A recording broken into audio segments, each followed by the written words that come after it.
We enter the scene mid-Furret having a mental breakdown over the pronunciation of Regigigas. I've been saying Regigigas my whole life, and no one's corrected me. I blame all of you. What? Also, Have fun watching Wicked, Miss Mandy Lynn. Yes, have fun. eh. Good evening, my darling batlings. As a update, it looks like Nico and Lulu will not be getting their internet back for a couple weeks now, unless they can get Comcast to back the fuck down like they should and stop trying to price gouge them. So we are going to be putting a temporary hold on both D&D and Metal Gear streams. Metal Gear? Yeah. Until Nico and Lulu can rejoin us. So I'm going to be finding basically some filler content for us to do, starting with tonight. We're doing Shantae, the original Game Boy Color Shantae, which Furret here is the biggest Shantae fan I know. Yes, I am. I have a whole collection of like Shantae crap. You were one of those lucky people that got to own the original Shantae back in the day. Yes. Before it became a cult classic. Yes. Thank you for opening that wound. Oh no. I'm joking. Long story short, like she said, I owned the original Shantae for the Game Boy Color, and my mom decided to throw it out with a whole bunch of other Game Boy games. Wait, what? Yeah. When she was going through all my old stuff, she just threw out a whole bunch of Game Boy games because she didn't think they would have any value. Yeah, Shantae in particular. Wow. Yeah. Damn. Yeah, for those that don't know, well, not only does Furret have, a nostalgic connection to that game, Shantae is the rarest and most valuable game on the Game Boy Color. Yeah. Yeah. That's ridiculous. That I mean, I've forgiven her for it since, but still. It's one of those where I showed her I literally could have paid for my entire college tuition. Yeah. Oh no. Yeah, it is worth a lot. That's why there's such a huge repro market for it. But yes, I am a huge Shantae fan, and JKR has been trying to say something for a minute. Oh, I was just gonna say, a curse upon Comcast, whenever the hell they decide to actually reinstall the internet at the Belmont Hold. Yes. Lulu has hope that it'll happen sometime next week. Yes, I will say, though, and I say this out of love, Lulu, she is way too optimistic when it comes to these things. Mm-hmm. Noticed. She likes to see the best in people. And that can sometimes come to bite her in the ass. Honestly, surprising enough, she is the opposite of me. I am more pessimistic than I am optimistic. I tend to be more realistic, I would say, where like I look at the logistics of the situation and judge based on that rather than going in with a preconceived bias. I was gonna say, JKR, you strike me as more Megatronistic than optimistic. Why I oughta. Anyway. Look, you're lucky. The explosive in me is currently Shall we? broken. We'll be playing this through the PS5 version. I do have a repro cart of Shantae, but save states are going to make it easier for us to continue where we left off if this goes on for multiple streams. Also, a bit of fun fact about this game. This is the only Shantae game where you have lives. Yep. Which is a weird thing to have in a Metroidvania. Yes. And weird. Be prepared for a lot of Shantae trivia from me, guys. Be prepared. Yep. Be prepared. Yes, be prepared. Be prepared. Be prepared. That's the Be Prepared I grew up with, not the Lion King one, the one from Hoodwinked. No, I was referencing that more than I was the Lion King, to be honest. Oh God, Hoodwinked. Fuck. There's some Hoodwinked lost media that just recently got discovered. Oh god, no. Turns out the version of Hoodwink that made it to theaters is not the one that was intended. It was originally going to be a direct-to-video movie that had, like, you know, just a small scale cast of, like, regular voice actors or, like, no-name celebrities. And then when the Weinstein Company picked it up, they decided this belongs in theaters, even though it looks like absolute shit visuals-wise. And they recast everyone and redubbed everything with celebrity voice actors, except for Patrick Warburton. He got to stay. Yep, as the big bad wolf, yeah. Bad wolf. And Bad wolf. the original audio track has been found via someone finding a DVD of a work print of Hoodwinked from before the Weinstein Company bought it and before the animation was finalized. They found it at a thrift store for 75 cents. Oh my god. Incidentally, that movie is where I got my old high school nickname from. Twitch. Oh, okay. Yeah, that makes sense. Because of the squirrel. The squirrel, yeah. I was gonna say I do recommend Enhanced, mainly because it does have a couple extra scenes. Yeah, plus it has an extra transformation. Yep. Simply put. This is one of 2 Game Boy Color games that actually detects if you're playing on a Game Boy Advance and gives you not only enhanced features, but also extra content if you're playing on Game Boy Advance. The other one being the unreleased Wendy the Good Witch game, also by Way Forward. Yeah. Well, I just heard something interesting. I told one of my buddies about that plumbers don't wear ties thing. Yeah? They actually went and bought it. Oh. Nice. Trying to get info about what it is, but they're not telling me much. Alright. Focus time, Miles. Remember we talked about this pre-stream. I'm focusing. Focus. Oh my god, what's over there? What? Not another pirate attack. I better warn Scuttletown. Yeah, the text does scroll pretty slow in this game, so get ready for a lot of pauses. Luckily, I've played this game so many times, I remember at least 3 words of dialogue. I haven't played all that far into this game, but I did find out the place that I got stuck at was actually something that became a meme in later games, apparently. Mm-hmm. It's the part where, like, it's for, like, the 3rd or 4th dungeon you need to go to, and Sky tells you you need to go west. You're actually supposed to go east, because the developers got east confused with west. Yep, and they make a joke about that later, that Sky has dyslexia when it comes to compasses. They make a lot of references to it, apparently. Like, anytime someone, like, there's a running gag of people getting their cardinal directions fused, and Sky, of all people, is the one to say, who's stupid enough to confuse east with west? Yep. I think it's pronounced Weast. East? I thought you said Weast. Adam Weast? So, you are behind this. Attack Risky Boots, the lady pirate. In the flesh. Sorry about your shack, darling. I thought you were a guardian genie, not some scrawny kid. Well, no matter. Got a whole booty. They kissed. She's up to no good. That's for sure. Well, if I'm gonna earn my keep as Scuttletown's genie, I'd better stop her.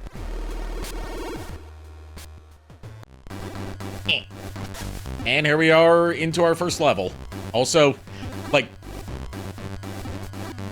if you don't know too much about the limitations of Game Boy Color hardware, this game has fantastic visuals for a Game Boy Color game.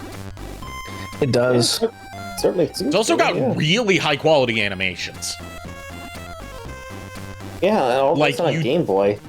On Game Boy, you typically wouldn't see even, like, a walking animation this fluid. No. Among other assets of Shantae. Oh, yeah. Just, let me finish whipping my hair back and forth. And then, even this crouching animation, you got her wiggling her booty like that. This is something you see. This is something you see more in Game Boy Advance era than Color. Yeah, this came out in 2002, which is part of why it's so rare. No one was buying Game Boy Color games in 2002. And that's also why WayForward made it to have special features when you played it on Game Boy Advance, because, like, this game, from what I've read, its origins date back to, like, 1994. But it took until 2002 for them to actually get it made and published. Yep. By then, the Bosons had actually gotten married and had kids. And the name Shantae comes from one of the Bosons. I know Matt Boson. I can't remember his wife's name. Erin. That's her name. Yep. Erin was a counselor at basically a counselor for like a camp at a college, and one of the kids that she was a counselor for was named Shantae. So that name stuck with her, and they decided, hey, Shantae would make a good name for a character. Riskies is actually a play on a term called risque boots. Yep. Which is why Risky Boots is the very sexualized one, whereas Shantae is the more innocently sexualized one. Shantae's an innocent fan service girl. Risky Boots is vain beauty. Roddy Tops is Roddy Tops. Roddy Tops is best girl. I will fight on that. I agree with. People would think, oh, I'm not gonna fight you on that. I agree. Like, I know people would probably think, oh, I'm probably like a huge Shantae fan, which I am. I love Shantae, but Roddy's my girl in this, like 100%. Roddy also has a good arc throughout the games. Yes, he actually has one of the saddest arcs that I won't spoil here. Yeah, that's spoilers for a much later game in the series. Third one, I think. Yeah, the third one. Well, technically fourth. Technically fourth now that the one that was supposed to be the second game is actually out. Yep. Also, fun fact, Risky Boots is actually the reason why the Shantae animated series got canceled. They wanted to, Netflix wanted them to tone down her sexiness, and the Bosons refused to budge on that. It's not even like Risky Boots is, like, outwardly that sexual or, like, anything like that. It's just her design, really, and some of her motifs. Yep.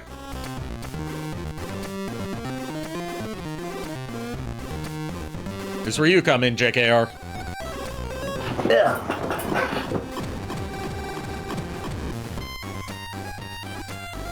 Give me a moment. I've come to make an announcement. Shantae! Oh, man. Are you okay?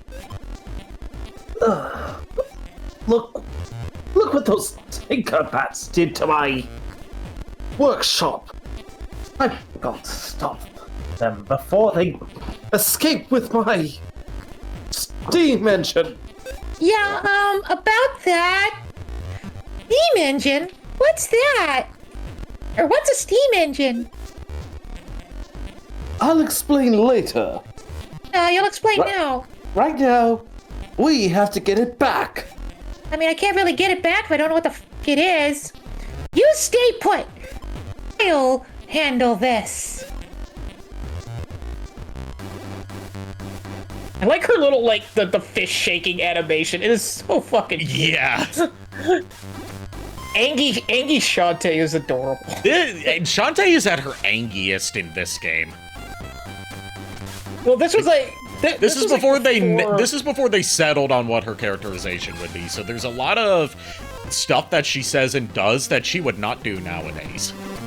Yeah. She's a lot more, like, sassy. Yeah, this is like sassy Shantae, where now she's more like ditzy, but you know, idiot savant. I wouldn't even say Shantae. idiot savant, she's just naive. Yeah, naive. Ditzy, naive Shantae. Honestly, I'm picturing this now. The Tinkerbats sounding like my horrible Shantae Agumon voice. Well, I mean, the Tinkerbats, all they communicate in is just ellipses, so... Yep. Yeah, that's true. Like, it's just probably, like, it's probably what they'd be thinking. It's like, alas, that'd be hotties. Alas, we had sail for that damn... town. The sad part is... Scuttletown! Ormuti! The sad part is, as much as they only speak in ellipses, Risky Boots can understand what they're saying. Yep. That's risky. Where's the steam engine? None of your business.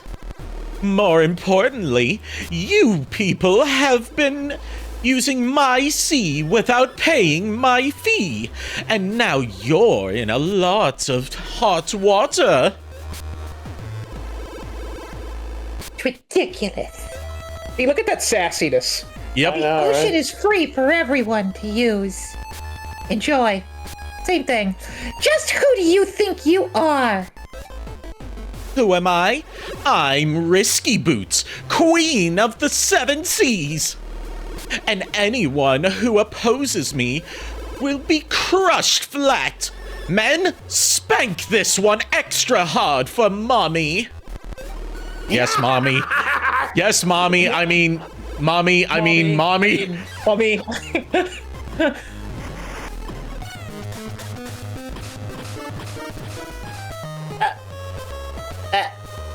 Captain! What?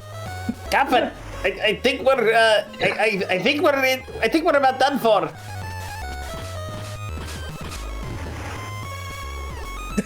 Oh, told ya. I'm just as with this Shantae retrospective, however long it takes, I'm just waiting until we get to half-genie hero so we can enjoy the wonder that is the poop toot. Oh, jeez. Don't call it poop toot. Right. And then the call it the caption for it calls it poop toot. Yep. One of the best fourth wall breaking jokes ever. The best one, of course, being the Dagron, misspelled monstrosity. Yep. I went easy on you this time, but next time I'll be Why'd it go so fast? Because she talks fast. It's steam-powered and unstoppable. I'll be steam-powered and unstoppable. I'm sorry, Boise, Mommy, hello. please. How you doing? Mommy. We just gonna not talk about that animation? Cool. Look, you guys can have your body tops. I'm more than happy to take Sky. Good job, Good job, Shantae.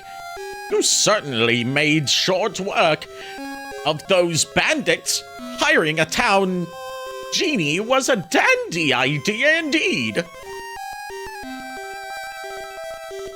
This is probably the nicest the mayor has ever been. Yeah, he's more like a dick in the originals, or the Sequels. the next ones. Remakes. Sequels, yeah. Am good planning out a Wrath Incubus for a meme. Ooh. I do like my succubi and incubi. Indeed. I'm trying to sigh, but it's not picking it up. Maybe. It's time I told him that I'm only a half-genie. Then Scuttletown could get a real guardian genie to protect them. How did I let things get so screwed up?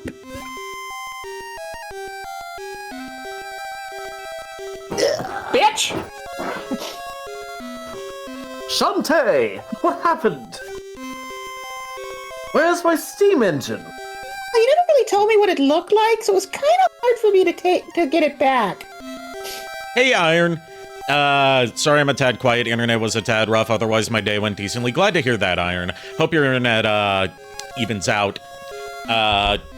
You know, just knowing the general area that the two of us live in. Internet's a bitch here. Yeah.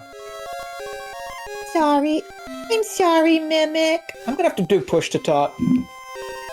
Risky got away with the steam engine. And now she's going to use it to destroy Scuttletown. Now she's going to use it to destroy Scuttletown. Oh, if only I were a real genie. Then I'd show that Risky a thing or two. I'm afraid it will take more than genie magic this time. Let me explain from the beginning. In a time before time.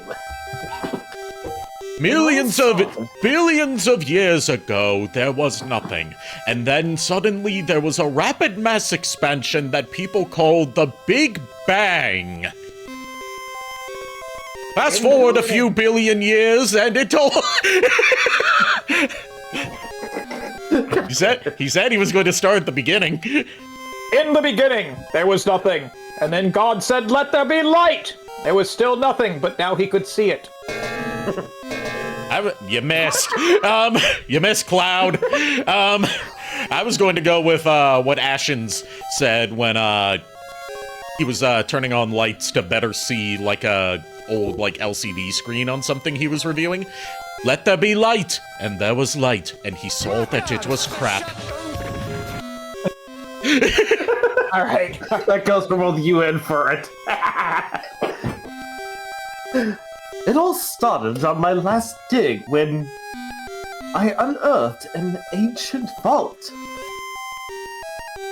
Hidden inside was a diagram of a strange contraption. Here's how the thing works. Ready for an engineering and physics lesson? Oh, darlings, that's where I excel. A steel chamber full of water. Heated like so, the water becomes steam, blasting out the top with enough pressure to turn a wheel. Indefinitely, steam powered. A muscle like that could change the world. You know what? Hidden treasures, the surefire way to summon Risky and other pirates. Yep. I'm gonna take a quick picture of the collection. Sorry, and I give you permission to show it on stream. Okay. I used the plans to build a steam engine of my own. I was almost done when that vixen swiped it. Oh, she's a vixen, all right. Humana. Miss Mimic, please, focus. Bird is you. She seemed to be headed towards Watertown. Maybe there's still a chance to get the engine back. That's a girl. Oh, That a girl. Not a girl. Okay, I slipped. Just Be sure to visit the safe room before you leave town. Good luck. Any ever question how we're able to save our lives like that? Like, it just seems like a weird. Holy shit, my audio is glitching the fuck up. Hold on. Oh no. Oh, gee. I can fix this real quick. It's easy. You're probably hearing how it is on stream if you're watching on stream. There we go, that fixed it. Okay.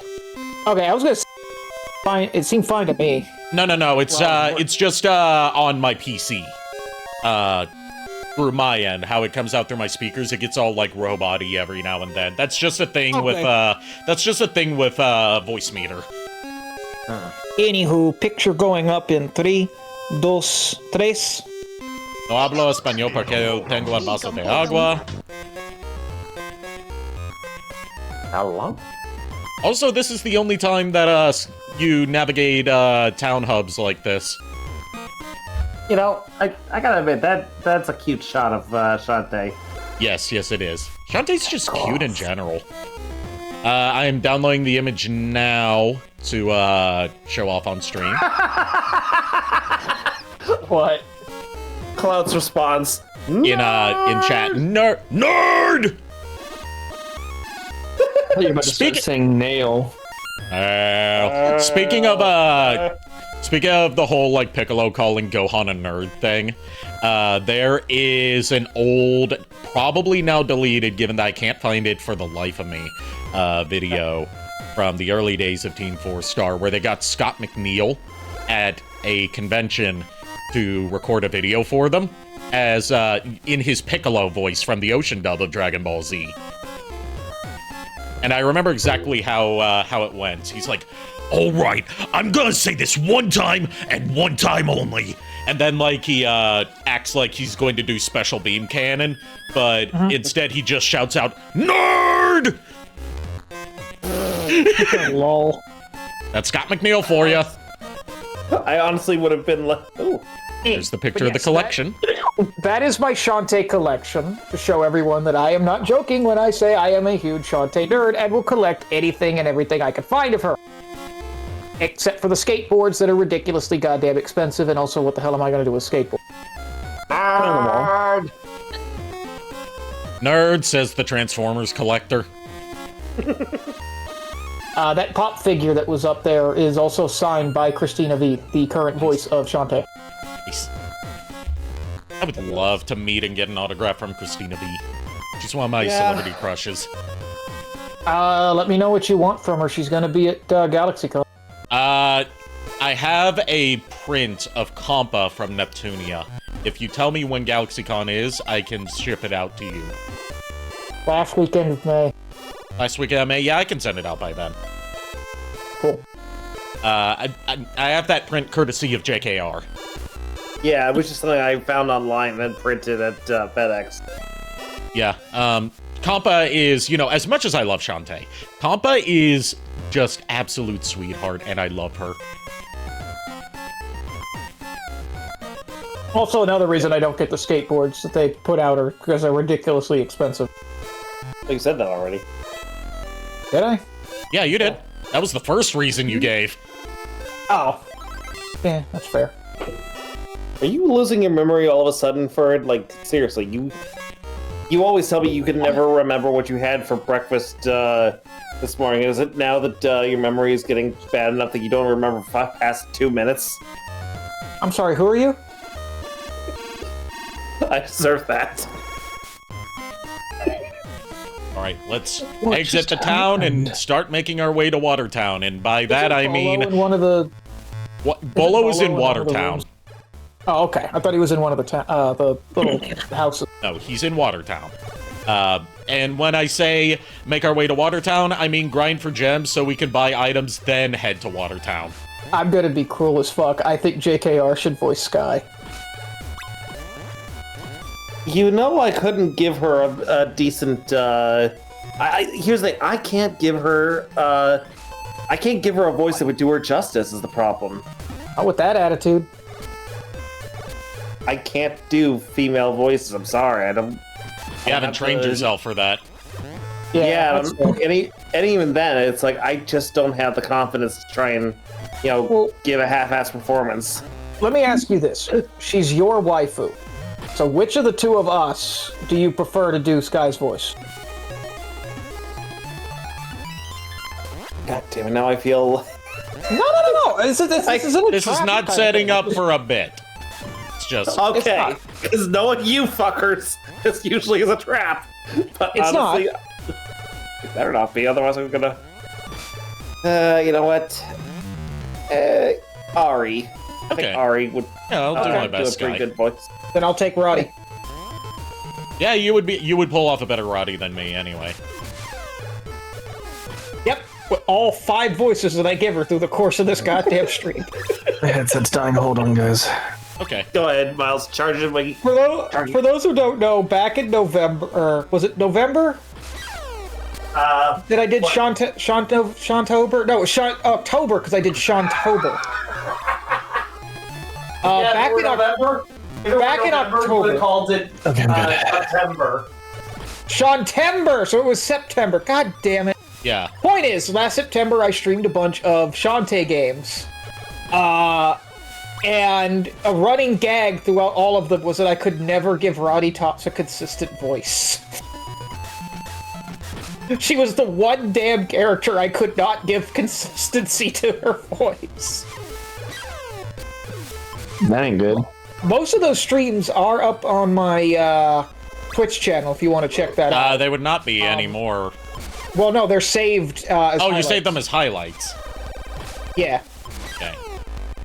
Same with the Sam and Max thing that we did back then, by the way. Okay, good.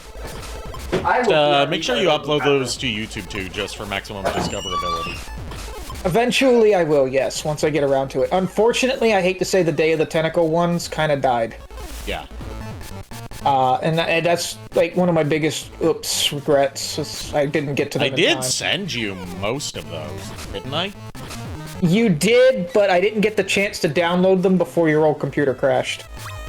They were on Google Drive, so I mean, they could still be on there for all I know. they would be on there because that's how I sent them to you. Okay, well, cool. We can hunt down that file and I can download them. The thing is, I don't know if I've deleted them since then because I was under the assumption you had downloaded them because you kept telling me you were going to. Yeah, I know, but like both of our computers were having issues then and I didn't get the chance. Like, that was back when my computer was having this whole issue conniption where it thought it didn't have memory, and it actually did. Ah.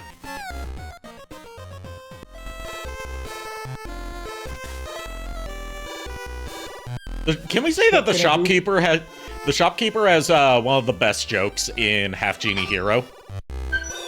God. Agreed. It's at the very beginning of the game when you're gathering the parts for the dynamo and you have to get the magnet from him. Yeah. And he's like, "Oh, here's the magnet. I was keeping it in this box full of hard drives." Yep. One of the greatest fourth wall breaking jokes this series has done. Good, right up there with Roddy Tops and the Roddy Tops using the web. Yeah, Roddy Top's using the... That's not fourth wall breaking. The way she does it kind of is. Like, it's not like a fourth wall break in of itself, it's just the way she phrases it. Saying, we can check it all out on this new invention called the World Wide Web. It's a fucking spider web. Well, why'd you drop a anvil on Ari's head? Or the hard drives thing. Oh, probably. I was like thinking, like, what did she do to deserve it this time?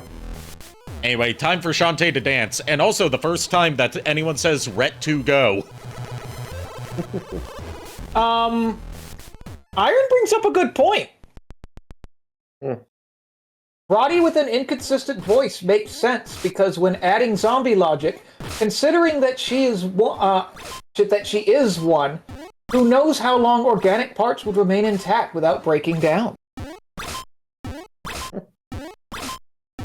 Incidentally, in the Half-Genie Hero game Onward, she is voiced by Jeremy Lay. Yep. Who, I love Jeremy to pieces, gives her the most generic voice you could possibly give a zombie character. You beat rank E. We are blessed by the Yuffie of the stream. Was the Yuffie of the stream's wisdom. Give me a damn chili dog or I'm going to hurt you. Also, this is the first time we hear the song. I believe it's called "We Love Burning Town," which goes on to be sort of a main theme for the Shantae series. Yep. Also, there's a lot of weird things in the first Shantae, like in the supplementary materials for this game, it says that the other dancers you see at the dance parlors are also genies, Whereas, like, later games would retcon that to be like, you know, the whole genies went back to the genie realm, and Shantae is one of only a handful of half-genies out there in the world. Yep. Well, it says, or they could stick Furret up.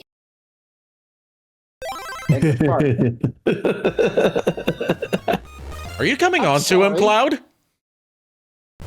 What are you trying to insinuate here, Cloud? I'm actually genuinely curious as to what, who is sticking me where and with what. What is happening? What? Seriously, that's what you... Okay. Eventually you're going to cave my skull in. House! Yeah, the term is first game syndrome. Well, the thing of this is this game is not... This is the only Shantae game, ironically enough, that is not canon. Well, it's broad strokes canon in that, like, the events that happened in this game happened, but a lot of the, like, lore that's established in this game is overwritten by later entries. Yep. It's kind of like the pilot episode of Sorry, I choked. It's kind of like the pilot episode of Has Been Hotel. The events happened, but maybe not necessarily in the order that they happened. Or to put it in comparison to something that's been on my streams, it's like Metal Gear Solid Portable Ops, where, like, the events of that game happened, but they may not have happened in the way that game depicted, and later games that take place in that time period supersede it in canon. So, because, like, a lot of the stuff in Portable Ops about, like, oh, they're building a Metal Gear would be retconned by Peace Walker saying, no, Big Boss had the first Metal Gear.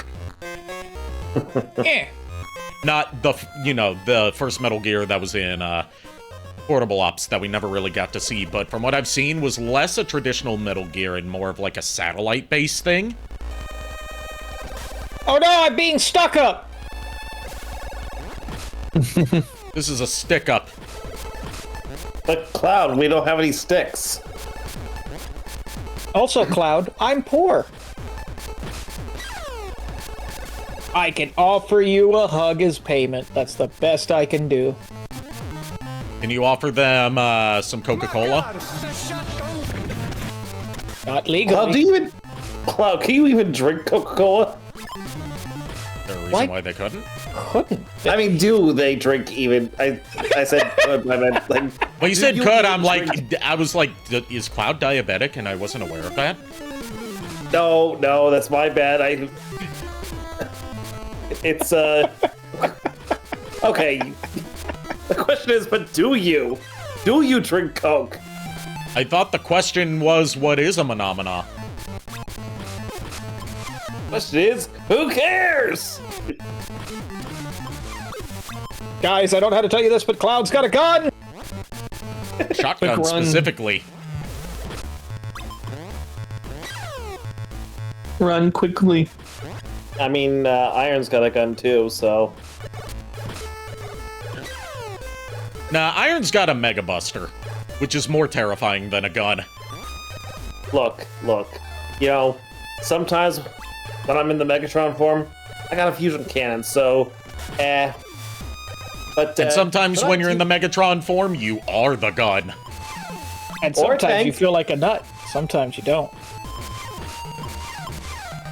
Look, I don't care. I have a thing I was going to say to that, but then I stopped myself because I'm like, no, that's foul. Even for you?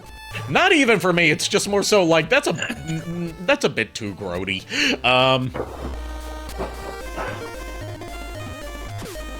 Who needs a gun when you have a dual disc card launcher? I mean, if you have a gun, you can use it to steal the dual disc card launcher. For some reason, what Miles said just reminded me of who needs courage? Courage when you have a gun. Well, do you know what I remember from when I was a kid? What? When I got the Go ahead, Mr. President. when I got my first dual disc, it wasn't just a dual disc; it was called a dual disc like card launcher of all things, and it didn't launch cards. Probably my favorite reference that, or like usage of that "Who needs courage when you have a gun" clip comes from Some Call Me Johnny, who is one of my favorite YouTubers and a big inspiration for me getting into making reviews and just like retrospectives and stuff like that. It was from his review of Onimusha, which is basically Resident Evil but with samurai. And he talks about how like most of the game is based around swordplay, but like partway through the game you get a rifle. And the rifle, if you know, stock up on ammo, can just plow through boss fights real easily. He went kaboom. Yep. And he says, you know, the gun doesn't seem like a very courageous weapon of a samurai, but, and then he cuts to the clip of who needs courage when you've got a gun?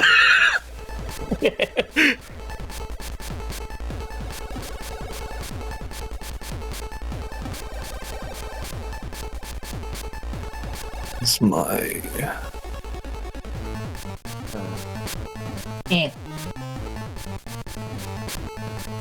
Oh, thank goodness I did my lines yesterday. Ooh. So, in my world, I'm trying to not have this stream go on too late tonight because I do need to be up at a reasonable hour tomorrow so I can drive over to meet up with my mom and stepdad because we're going to go see the Mario Galaxy movie. Oh, that's a good movie, I heard. I've heard mixed things about it. A lot of it depending on how big of a Nintendo fan you are. Yeah. Like, if you're not a big Nintendo fan, if you're like the average movie critic, you're gonna despise it, as they do with most video game movies. Yeah. As I stated before, it's fun.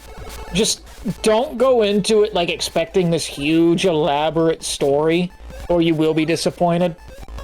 Part of me is like, why do you expect huge elaborate stories from mainline Mario that's not one of the RPGs? One of the good RPGs, I should say. And two, I also say, why do you expect good storytelling from Illumination?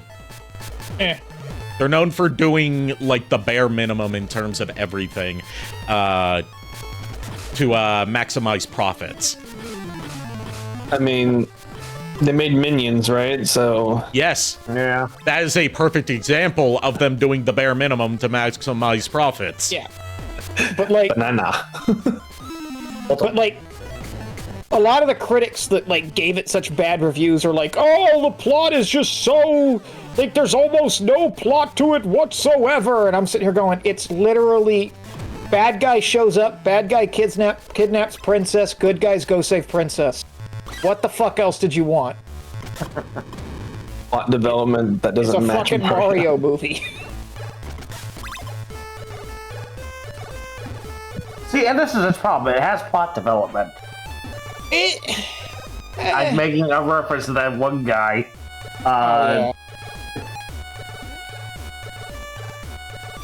You know, that one guy. What was it? Gaming in the Clinton years. Gaming in the Clinton years. Yeah. Here's how to make Princess Peach more impactful. We challenge Illumination and Nintendo for the third Mario movie to give Princess Peach breast cancer. Think about how humanizing that could be, knowing that she's dying from a horrible disease. Oh my gosh. That's me paraphrasing, but that's basically what he said about how to make the Gaming in the Clinton years guy, George Wood, said to make Tomb Raider and Lara Croft more relatable was to give her breast cancer in Tomb Raider 3. Yep. Yeah, But yeah. Go ahead. I was just gonna say, it's like, yeah, because apparently that makes her more relatable. Yeah, like Cat Icarus said in his video on it, hey, you know Lara Croft? The millionaire The millionaire explorer with guns and a mysterious family history? I know how to make her more relatable. Give her a tumor! Yep. I was gonna say, but yeah, the movie is like literally, that, where it's, princess gets kidnapped. Plumber goes save princess. But like, people also complain, oh, it has too many cameos. And I'm like, no. Like, the cameos were literally character shows up, does a thing, they're done.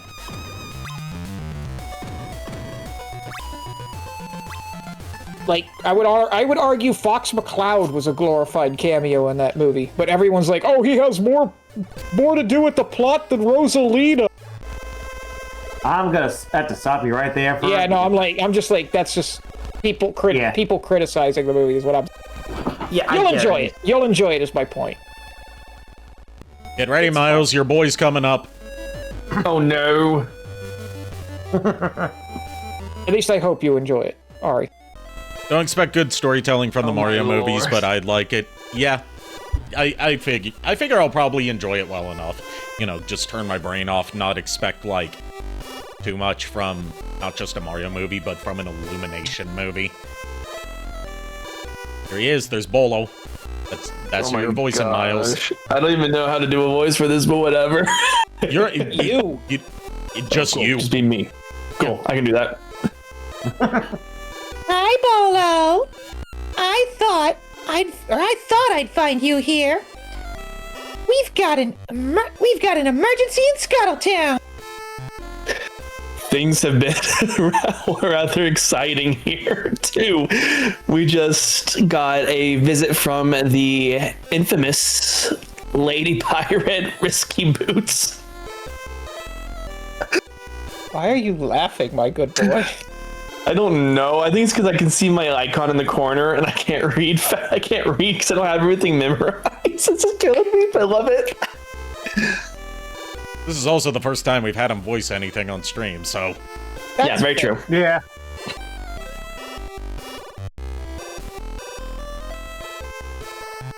That's you, Furret. I was reading the chat. She came here already? And she didn't attack? Not at all. She just wanted directions to the dribble fountain. What? You didn't give them to her, did you?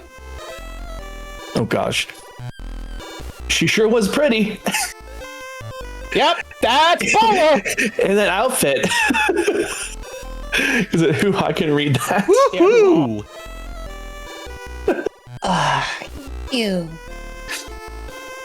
You imbecile. Now I gotta get there first. Where is this place? You probably passed it on the way here. The aqueduct below, it is locked up tight. Though, I suppose I could show you how it opens. You bet you will. You're in the doghouse as it is. I'll meet you at the dribble fountain. And you better be there. Oh gosh, I'm in the doghouse, guys. I gotta run. Fun fact, I'll ship these two together. Camo Kaplamo, once again, welcome back in chat. Camo Kaplamo says, you're doing you're doing amazing. It's a very convincing performance. Oh, great. Oh. Well, it's different, like, when it's, like, the text doesn't go so, like, I don't know how to describe it. It's the text. Yeah. Also, just the layout of how I've got... Hi. Yep, the bathhouse ladies are, The fuck is going on with your teeth? color palette limitations. Also, that's not her teeth. That's supposed to be a bit of lipstick. Okay. Like, sometimes they have, like, only the center of their lips, colored with lipstick, lipstick. That's fashion. That's like a makeup choice. That's, some looks go for. But yeah, all the stuff with like the text being like how it is, and then also the like screen the way it is. Yeah. It's harder for me to see the lines. Like if it was just like a normal speech, like I can do it easily. Would it mess it up if we moved Miles and myself above you? I can't move you separately. You're all one Okay. source. We are one. I can move all you guys. It's just I can't move you separately. Yeah. Okay. Well, would we fit above your head? Yeah, there you go. We're a hat for Ari now. You, Voices in your head. the three of you are now the voices on my head.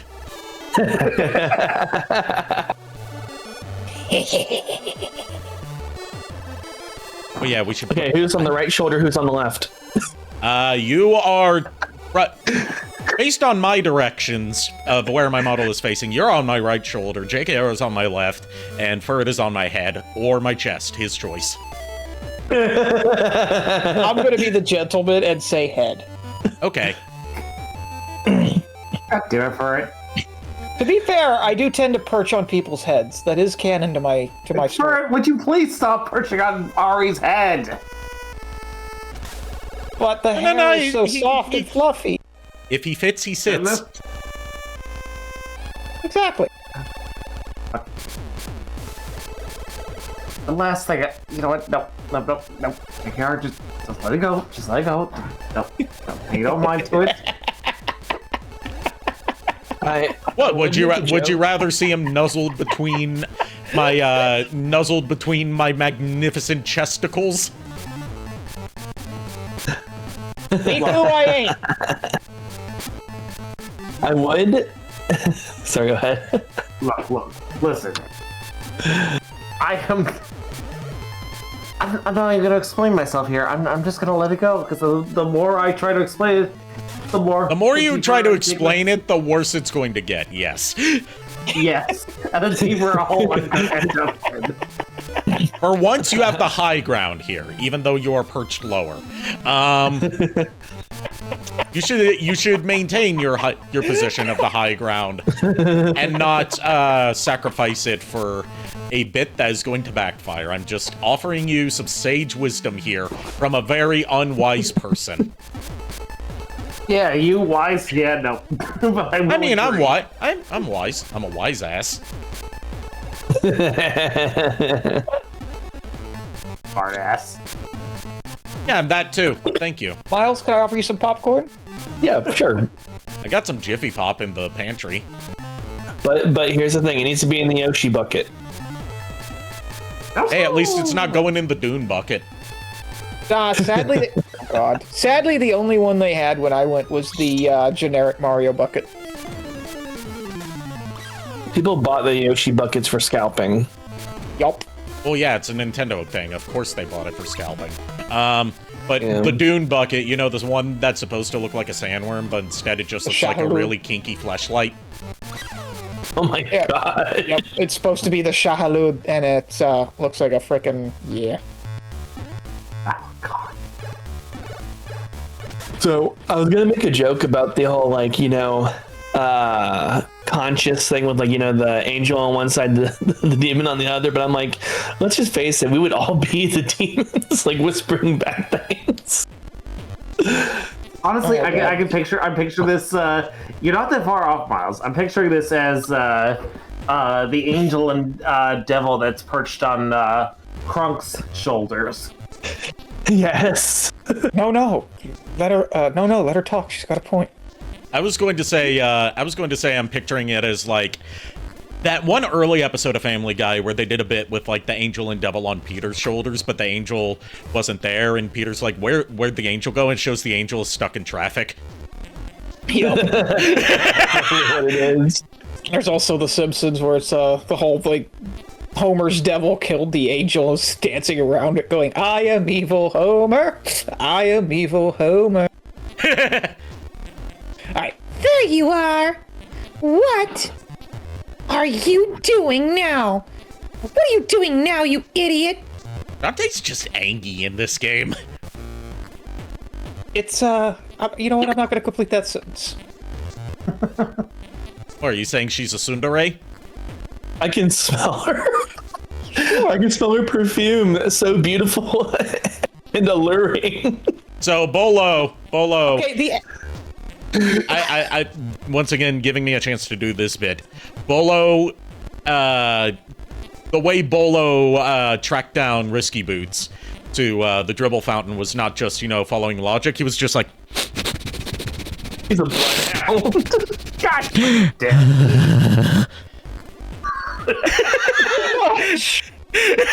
That way too fucking well, Ari. I can smell you. That's all it is. I can smell you.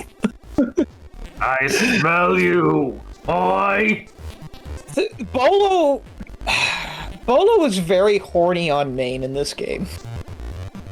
yeah, they toned that down in later entries in favor of him just being gullible. Oh, snap out of it! I've got to get inside. Whatever Risky's after is worth investigating. Whereas Shantae is just like angry, like very angry. Stand back. A quick flick of the wrist and... Oh my god! That straight up smacked her in the face. There. That ought to do it. You go on inside. I'll wait here in case she comes back. Oh my gosh. That's Bolo. That's Bolo. That's our Bolo. Awesome. Oh look, there she is. Bolo's entire bit throughout the entire series is every girl that shows up, including Roddy, he's oddly, just very attracted to. He's the boy with Riz, but no Riz. He's got that autism buff, okay? Yeah, exactly. He's got natural charisma, but he doesn't know how to use it. Exactly. There you are. Hold it, you rat. Huh? It's that silly girl again. Try if you like, but you'll never keep up with me. Let's take a moment to Ta-ta! appreciate this animation. Like, you can hear her laugh without them even writing what her laugh sounds like. Yep. She's got that. Yeah, the Ojo laugh. So much so that is the laugh Christina V gave her in the end. Yep, she understood the assignment. Also, Shantae just, when she falls, she T-poses to assert dominance. Yep. She also adjusts her boobs, if you pay attention. Yeah, if you stand still long enough, she adjusts her top. I meant when she's jumping. Oh. Oh? Yeah. She looks like she's kind of pushing him up a little bit so that she can land easier. Yeah, I mean, I get why it looks like that, but it's actually her But, just like, trying she to does place herself. actually have an idle animation in this game of her adjusting her top. Yep. She has that animation in every single game except for, I think, one where it's her putting on a sash.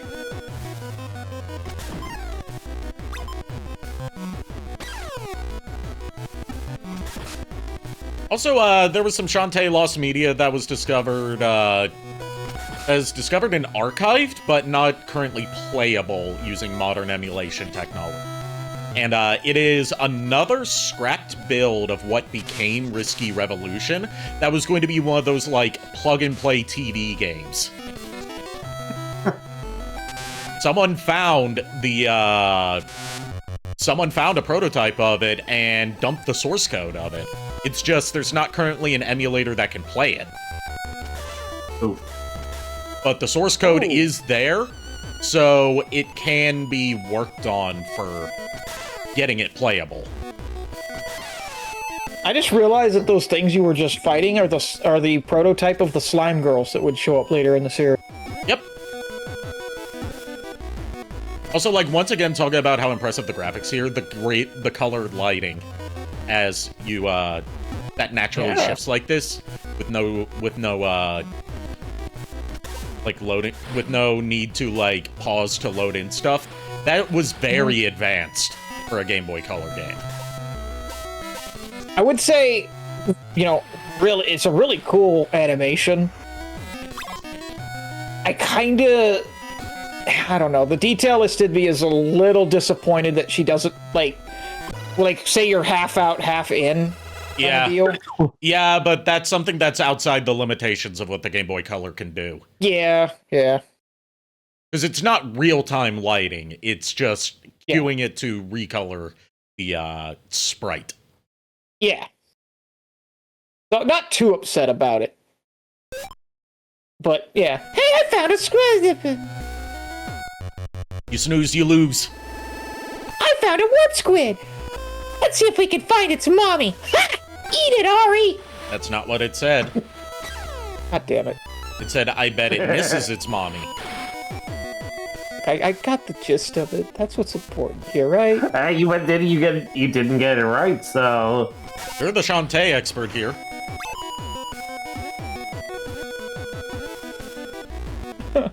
Yes, I am calling you out. Making a call-out post on my twitch.tv. God damn it. Fake fan, Furret, fake fan. To be fair, it has been years since I've played the original Shantae.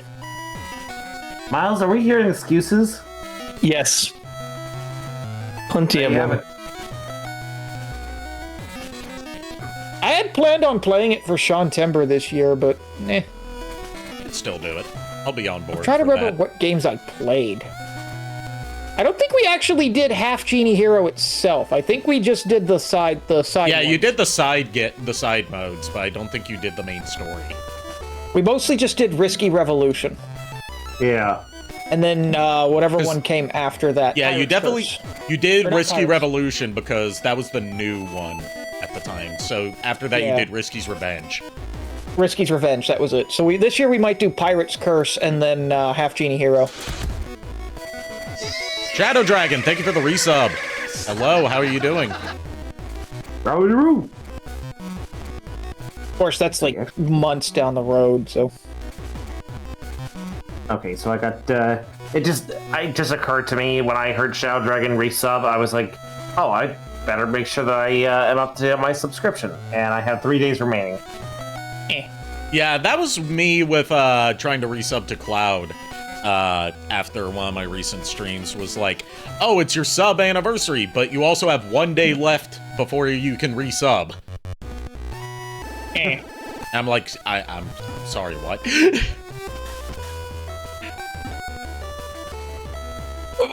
trying to remember where I think that's a hint. Yeah, you have to find the answer to it. Like, you have to hit these to rotate them, but you have to, like, find the answer to them by actually paying attention to it. I have not been, because I forgot all about this. Oops. Which, fun fact, the creators of Skyrim actually semi-based a popular puzzle in Skyrim after that. The whole twisting column thing. Okay. Oh, neat. Skyrim? From the makers of Skyrim? Yep. From the makers of Skyrim and nothing else for like a decade straight until they finally made something else, and it was just Oblivion? God damn it. I was gonna make the joke, did you know that Skyrim is loosely based on another game series called Elder Scrolls? I love how, like, when Todd Howard was, like, asked why the fuck have you guys been porting Skyrim over and over and, like, even there's the answer to it. Fish. But yeah, like, why have you been making nothing but Skyrim for, like, a decade straight, and when will you finally make a new Elder Scrolls game? His answer was, basically, it's you guys' fault for continuing to buy every new release of Skyrim that we make. If you would stop buying it, we would actually have to make something new. God. So basically, he's just an asshole. And decided Yes. Yes, he is. He's also known to lie about the features and advanced nature of the games he works on before they actually come out.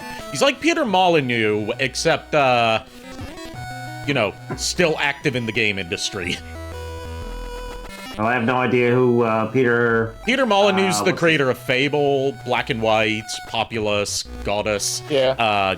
Known for overly hyping up how advanced his games are going to be, and then massively under-delivering, even though the games are still good.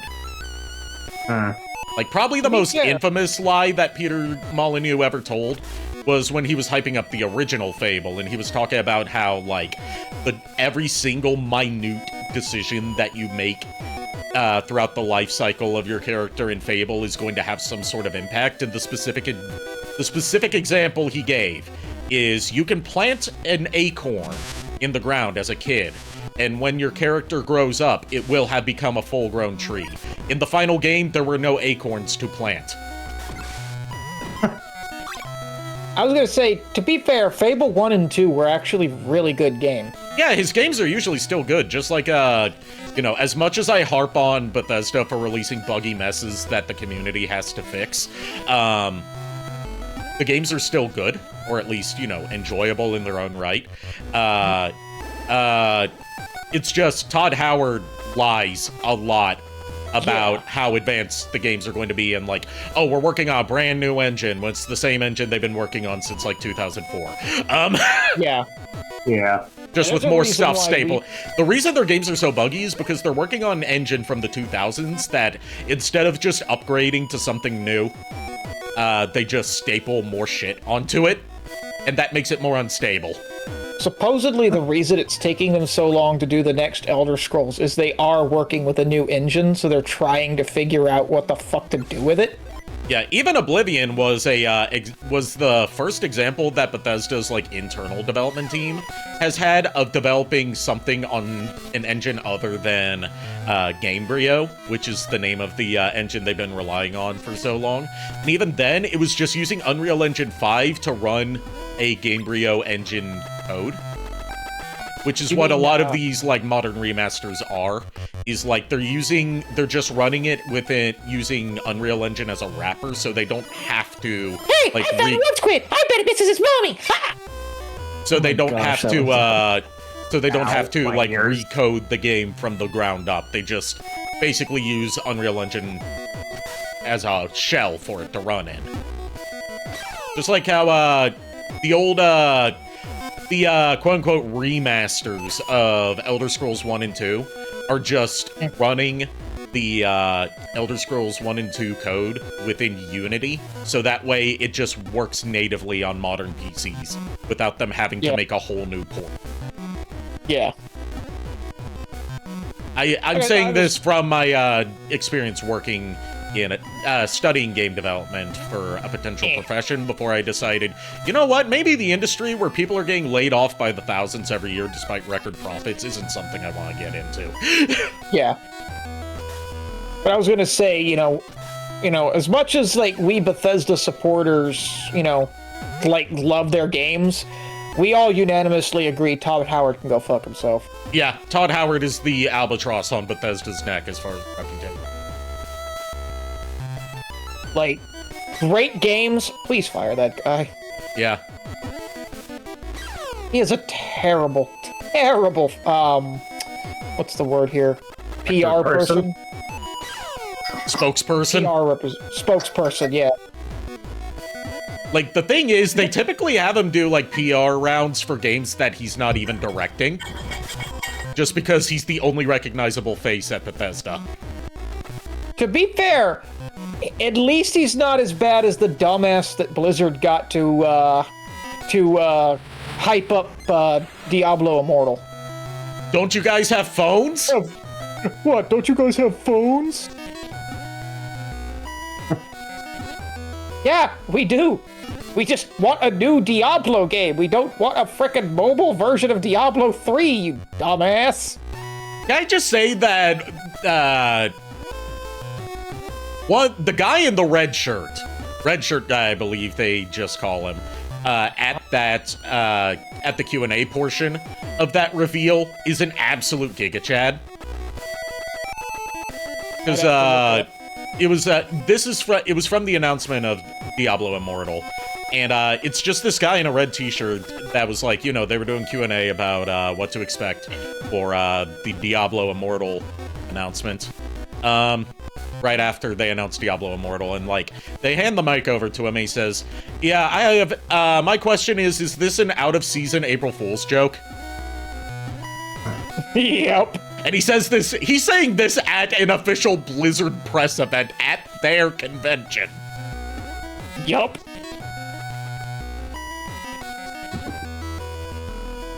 Oh, one of my favorite random Q&A moments of all time is from the show Ruby, when one of the characters loses an arm and gets like a new robotic one.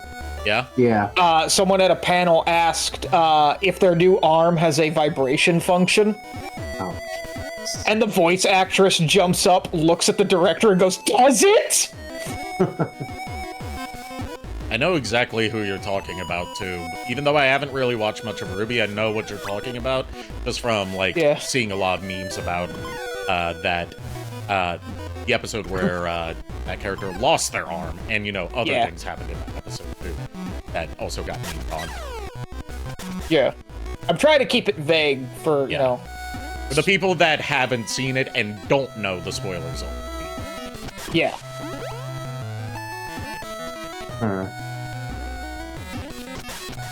They kind of did a thing like that in Devil May Cry 5 with one of the, like, deluxe edition arms, robot arms you can get for Nero. So fish, squid, fish. Okay.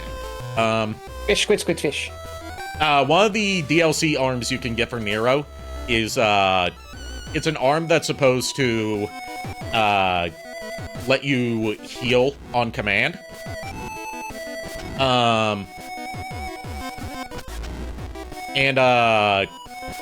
Like, you get, descriptions of each new... The hitbox level.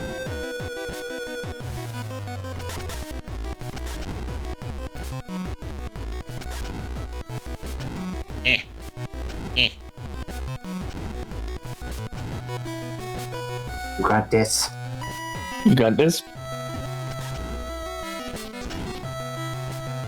There we go. Got that by accident. The key just fell down a hole. Yeah, it's supposed to.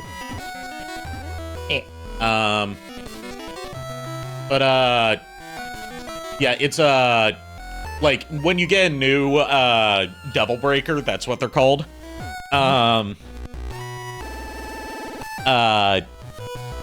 The inventor of the Devil Breakers and your, main shopkeeper, Nico, like, gives a little, like, description, kinda, like, voice line about, each arm. And, for the healing arm, which is, an arm that, like, vibrates to heal you.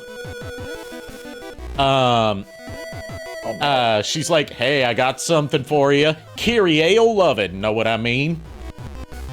Oh, God. And Kyrie is Nero's girlfriend. Yeah.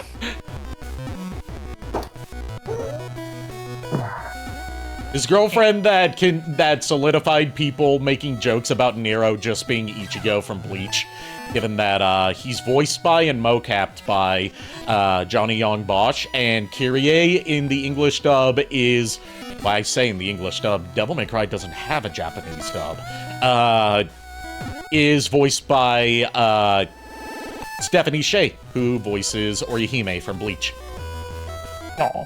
And is also a busty redhead that is in love with the monster or demon hunting or ghost hunting, depending on, you know, the thing.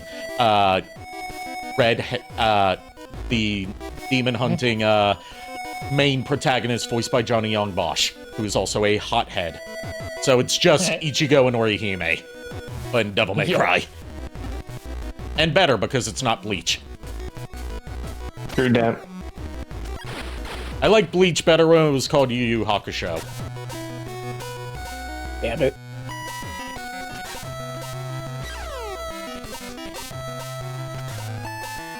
Ow, my legs. Although I will say, if there's one thing I like about Bleach from my limited exposure to it, well, two things. One, Orihime's design, and two, Rangiku's design. Those are some top-tier waifu character designs. Which one is Rangiko? Is she the one that wears Rangiku's the other busty redhead that's not Orihime. Ah. The one who's bustier than Orihime. I was always partial to Orihime and whichever one's the weird, like, Amazon girl that wears a skull on her head. Nell, I think her name is? Yeah, Nell. I don't know, I haven't seen much of Bleach. I had a friend who was really into Bleach. Same friend that I no longer talk to who, like, I keep telling so many stories about. He was so into Bleach. And, one of the reasons that this actually ties into one of the stories I've told before about how this friend, like, I let him sleep in my bedroom when he was spending the night one time in high school. And, I slept in the guest room. And I left my laptop in there, and that's when, like, it got loaded with, like, porn viruses because he was looking up, unsafe porn sites the night before and also, like, pirating a whole bunch of stuff. And, like, I opened up my laptop just to, like, look up some YouTube videos, and, like, it's opened up to, like, bleachsluts.com. Which was, this. yeah. God. I remember this. Hey, Yeah. you save stating, by the way? No, I haven't. Okay, I was gonna say, you're down to your last life. Well, yeah, the infinite continues. I remember that story. I remember that story. Yeah. But, and not, you know, I wasn't going to rat on one of my best friends about, like, my mom looked through my laptop's computer history, which, you know, invasion of privacy, but that's a different. Right. Entirely. But, she was like, why is there just, like, hundreds of visits to porn sites within, like, a couple days on here? Some of those were me, admittedly. But, a lot of it was just, like, I left, you know, my friend, and, I wasn't gonna rat on him. So I took the blame for that and had all the awkward conversations. Right. And, like, he fucked it up, he fucked it up virus-wise so bad that we had to get a whole new hard drive installed. Oh, gee. I never liked him. He never liked you, and I should have dropped his ass way earlier. I mean, I know why he didn't like me, because you and I were better friends. Yeah. Oh, my legs. Ow. And all right regarding over there? Bleach... Miles, hold on. Sorry. You alright over there, JKR? My legs are in Spain, except without the S. I did some work in the backyard a couple days ago, so using muscles I don't usually use all that often. So Okay. it's the aching muscles, and I rode my bike today over to the toy shop because I was, you know, I wasn't gonna take the bus over there because the bus route is all screwy. Okay, I'm just checking on you because you were like moaning a lot. Yeah, no, I'm just like, it hurts when I'm sitting down, but I'm like, I need to sit down. Does Not it help moaning to in the prop fun him up? way. Here's the thing, Miles. It's my thighs, the back of my thighs. Oh, So yeah, and That's it's not prop fun. them up. Yeah, I've got chronic sciatica, so it's like hard for me to sit properly a lot of time. I know that feeling. Where there's like Yeah. literally nothing I can do about it except for pay like thousands of dollars in surgery. Yeah, Don't Yeah. get old. yeah. Like I was basically what happened is our friend who's staying here currently just helped us get a lot of shit picked up off the ground of our yard, and I've actually like really Really, Nico? Nico. Yeah, he has internet on his phone. It's just, Oh, hey, Nico! Hey, Nico. Nico! Hello? Hello. Hey! Hello, how are you guys? Good. We're How you doing holding good. up? Doing alright, just was asleep for most of the time and just got up now. Okay. We're playing Shantae, Oh, fun. the original. Oh, nice. How far are you guys into it? We're in the first dungeon. Oh, so you're like at the beginning. Yeah. You That missed thing is tough. You missed Miles cracking up trying to do voice lines. Yep. Miles is voicing Bolo, and he keeps laughing in the middle of delivering his lines. He's Really funny. as Lulu has called me during our You Laugh You Lose, he's a giggle bitch today. He's our own I remember. resident Jimmy Fallon, except he actually has talent. And he hasn't done Oh, damn. blackface. Nice. I mean, I would never Damn. do that. Wow. Was it Dang. Jimmy Fallon that had a tendency to crack up? I don't fucking Yes, it's remember. Jimmy Fallon. Okay. It's Jimmy Fallon because he was Yeah. the one that was formerly on SNL. Yeah. You know what's Yeah. kind of funny? Not Jimmy Fallon. I was gonna say, no, not so- Jimmy Fallon. Well, no. So what happened was, is a couple of months ago when I was still playing WoW a lot more than I am now, because I'm playing Honkai now. I had a paladin named Jimmy Fallon. Oh god. Wow. That's a joke. Like Jimmy Fallon is so bad with the whole laughing at his own jokes thing. Like, he's in the world famous More Cowbell skit, and he's cracking up in the background the whole time there. And it's Yeah, I like, remember that. okay, I see why they gave you like no dialogue in this scene. Yep. Through this whole skit, you don't get to talk really. I can see why. To be fair, though, if you go back and this is not me like defending Fallon at all, Yeah. for the record. If you go back, 90% of them are trying really fucking hard not to crack up at Will Ferrell and Christopher Walken and that. And, you know, understandably so. But, like, him in particular, it's like, yeah, I can see why they didn't have you say anything. Because while this is a scene where everyone is laughing, you are... Like, he's laughing off cue. Yeah. Yeah. But, like, yeah. To understand, like you said, understandably so, because that skit was fucking hilarious. Look, anytime Christopher Walken's asked to do comedy, you're going to uncontrollably laugh at it just because of how unique he delivers everything. Like, if you want to see a perfect example of, like, his unique brand of humor when he's not even doing, like, an SNL skit, look up the time that he was on a show, on, like, some, like, variety show, and he was tasked with reading The Three Little Pigs. Huh. Because he's not just reading The Three Little Pigs, he's Remember that. He's not just reading The Three Little Pigs, he's also giving commentary on The Three Little Pigs and pointing out plot holes. Yeah, I remember that. Oh god. He's like, so now that... It's like, you know, just point, you know, him giving a literary criticism of the fucking Three Little Pigs. Oh Jesus. Oh my gosh.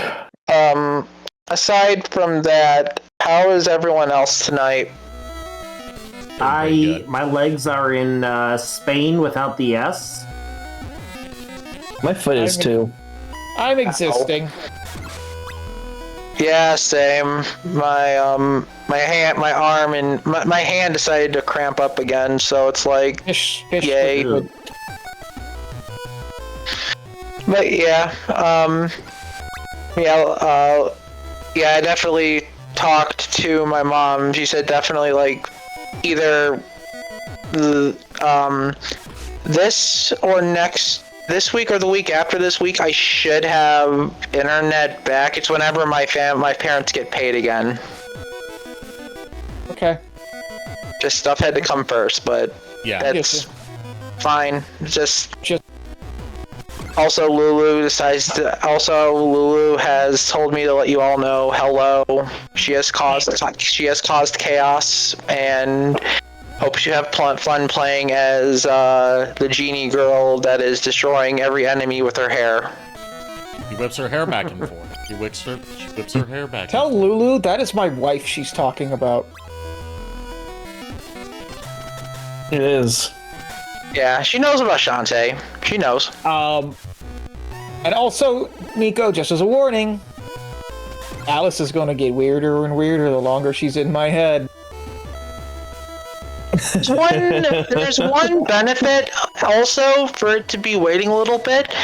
It gives you time to polish up the surprise and gives you more devious ideas to give the people more panic attacks, and also I think in a good way to get our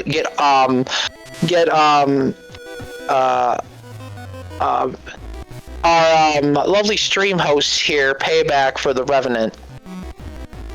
Delightfully devilish for it. So,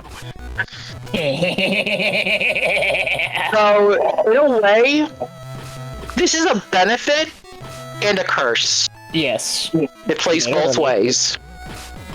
Plays both Is it the ways, whole just other like way? me. Yeah, I know, it's just you have to, like, line it up a certain way, because otherwise, if you just whip it regularly, you'll go over the pit. Yeah. Yeah, that makes sense. I haven't played the very first Shantae on Game Boy in a long ass time. I think it was like 2002 or 2003 because I found a copy of the game in disc replay. It would have been around then because this game came out in 2002. Yeah, And it was because, before disc this became one of the, holy grails Yeah. of the Game Boy Color.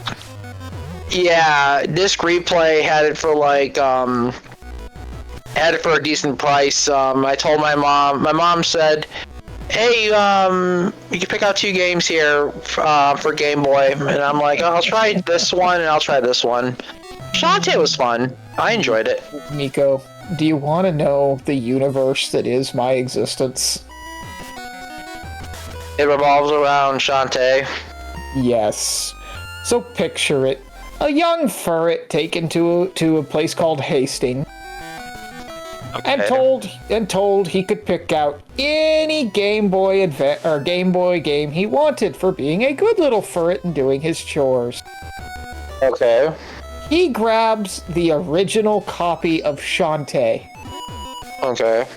being told by his mom and his aunt at the time, are you sure you want that game? It looks like a girl's game. Don't you want this copy of Road to El Dorado instead? No, I want the game with the cute purple-haired girl on the cover. Yeah, that's valid. That's fair. Yeah. I mean, go ahead. So my love for Shantae began literally with the original copy of the game, which, by the way, is worth thousands of dollars, and my mom threw out when she threw out all of my old Game Boy games. Yeah, that sounds about right. As well as a lot of other parents who had children in the 90s, early 2000s with a lot of rare stuff. Sounds about right. Iron asks an important question about the current configuration of how I've got you guys lined up, because I moved the browser source for, like, you guys reacted PNG, so you're above me now, so we can see the text more clearly, because we're doing voice acting for this as well. Iron says, does that mean both Nico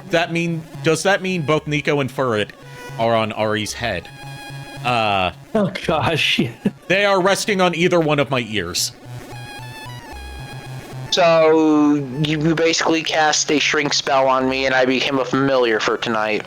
Yes. Miles and JK are on my shoulders, and Furret is on my right ear, and Nico's on my left ear. There's plenty of room for them to hang on there.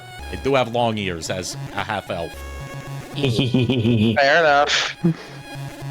I mean, I could let you rest on my chest if you wanted to that badly. I'm good, thank you. Cano Caplamo says, and I'm on the middle ear. I'm just thinking about that bit in Dragon Ball Z Abridged where the Ginyu Force in the Afterlife land on King Kai's planet, and they have to pull Raccoon out of the ground, and it's like, I got his left, I got his right, I got his middle! Yeah, I remember that.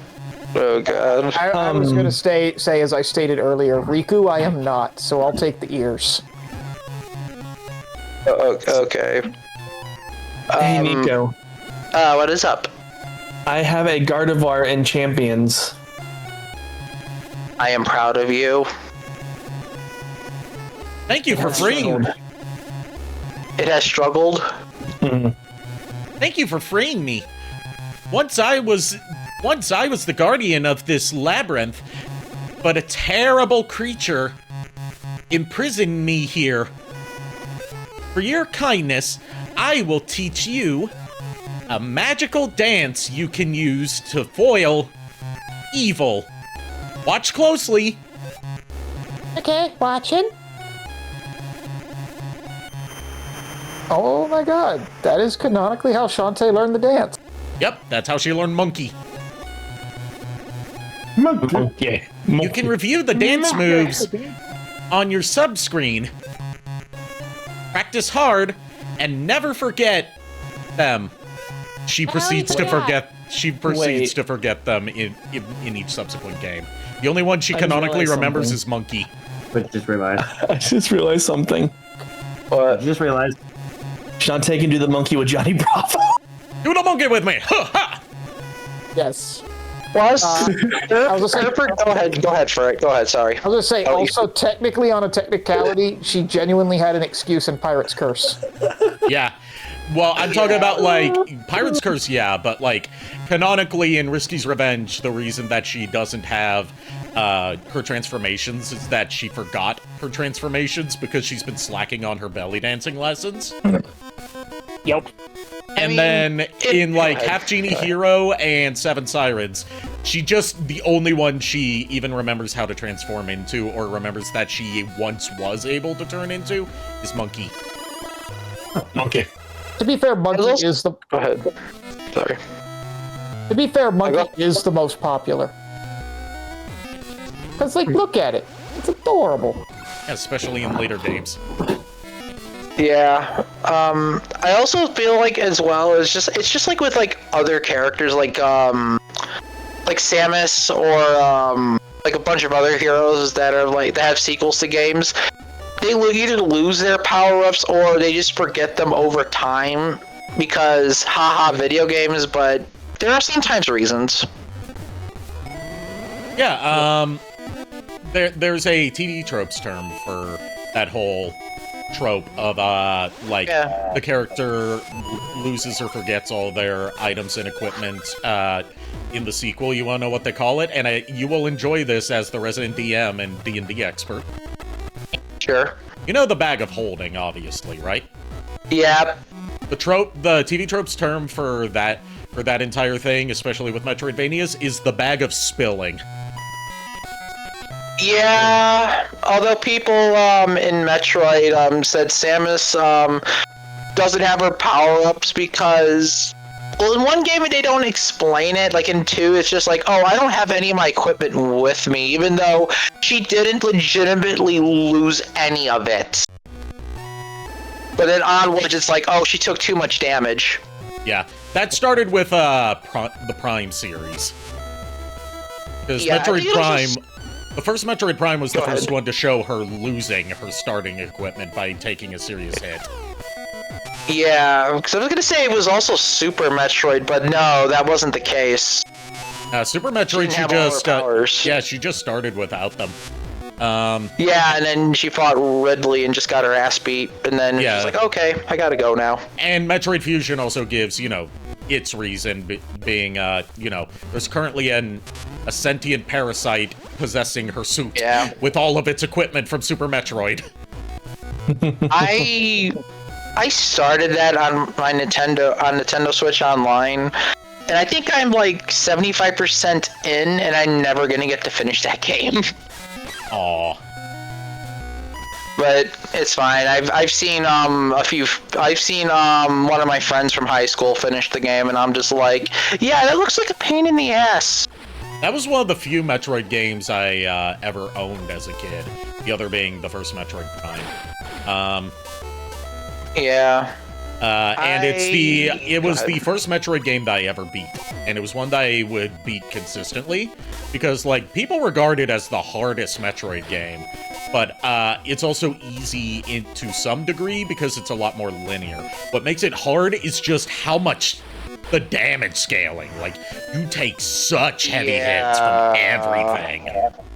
Yeah, it's like you could get very powerful in the game, but it's very straightforward, but the damage is like you could easily get like half, like at least 2 energy tanks worth taken out in one shot, and it's just like, what the heck? Yeah, it's also one that gives you a native elemental weakness. Right, cutscene time. Yeah. Alright. I say that again. Discord mangled it. Oh, what's that? Play. What is this play? The legendary Dribblestone, mine for the taking! Why pour water into that steam engine when this thing will power it forever? What? Ah! The bar of soap. Oh my Gave them all the slip. Time for the first boss. Gosh. I am squid. Oh, it looks like a Metroid. Yeah. It does. I think, after the first dungeon, I think after this boss was the farthest I've gotten in Shantae, and I sadly never got to finish. I did not. I got pretty far in the first Shantae when it came out on Switch. It's just I got stuck, not because of the game being too hard, but because of a genuine mistake that the developers made when in telling you where to go. Oh? There's a part in the game where, like, you know, every time you need to go to a new area in the game, one of the cast members, usually like Sky or someone, tells you what direction on the map to go to get there. Okay. She says to go west to get to the next area to progress the plot. You're actually supposed to go east. The developers got east and west confused. Oh god. And they have made frequent references to that throughout the series, with like a lot of stuff involving like Sky saying, what kind of idiot doesn't know east from west? Oh. Please. I was gonna but yeah, the main reason why I never got to finish this game was because this one neighbor of mine, he was a bully. He stole 2 games from me. One was Shantae, the other one was my Pokemon Red version. I only got the Pokemon Red back because apparently he took I didn't know, I could never find that Shantae game anymore. And I was like, you motherfucker. That sucks. Yeah, I mean, I was happy I got Red back, but Shantae was actually fun. And unfortunately, I never got the chance to finish this version. So it was just like, I'm not gonna bother. It's on modern even my platforms Pokemon now, and there's plenty of repro cartridges out there. Yeah, I'm just saying, like, he had his Red version in the toy chest in his family's garage, and it was out in the open. I'm like, okay, yeah, I got it back. But then Shantae wasn't there, and then later on I found out he sold it to someone at school for $10, and never got that game back. Sorry to hear it, boss. That's okay. It was like back when I was like 12 or 13. So yeah, 2002, 2003. Yeah, so around like 12 or 13 years old. Anywho. Go ahead. You ready, Miles? Yeah. Ooh, yay. Hello? Are you alright? She touched me. I'll never wash this head again. Are you nuts? She knocked you on your river! Get up! Get up! Tell me everything you know about this Dribblestone! Hey, cool, you found a legendary relic. there are supposed to be 4 kinds of these stones. Each one represents a different element. The one you found produces an endless supply of water. There's also an unbreakable golem stone, a fiery simmer stone, and a very chilly twinkle stone. Any idea where the others are? Not really, but the golem stone was lost in a desert near Oasis Town, according to my granny. Ah, Granny. She has eyes like shining emeralds. Please, for the love of God, Toby. You know what? No, I don't want the answer. You worthless! Oh my gosh. Can't you see that Frisky is trying to upgrade the steam engine with these magical stones? It'll make the thing Nighttime! more dangerous than ever. I've got to get to the Oasis Town before she does. That was close. I was gonna say 10 out of 10. Love the voice acting, Miles. 10 out of 10, 100 out of 100. Best voice acting, best voice acting.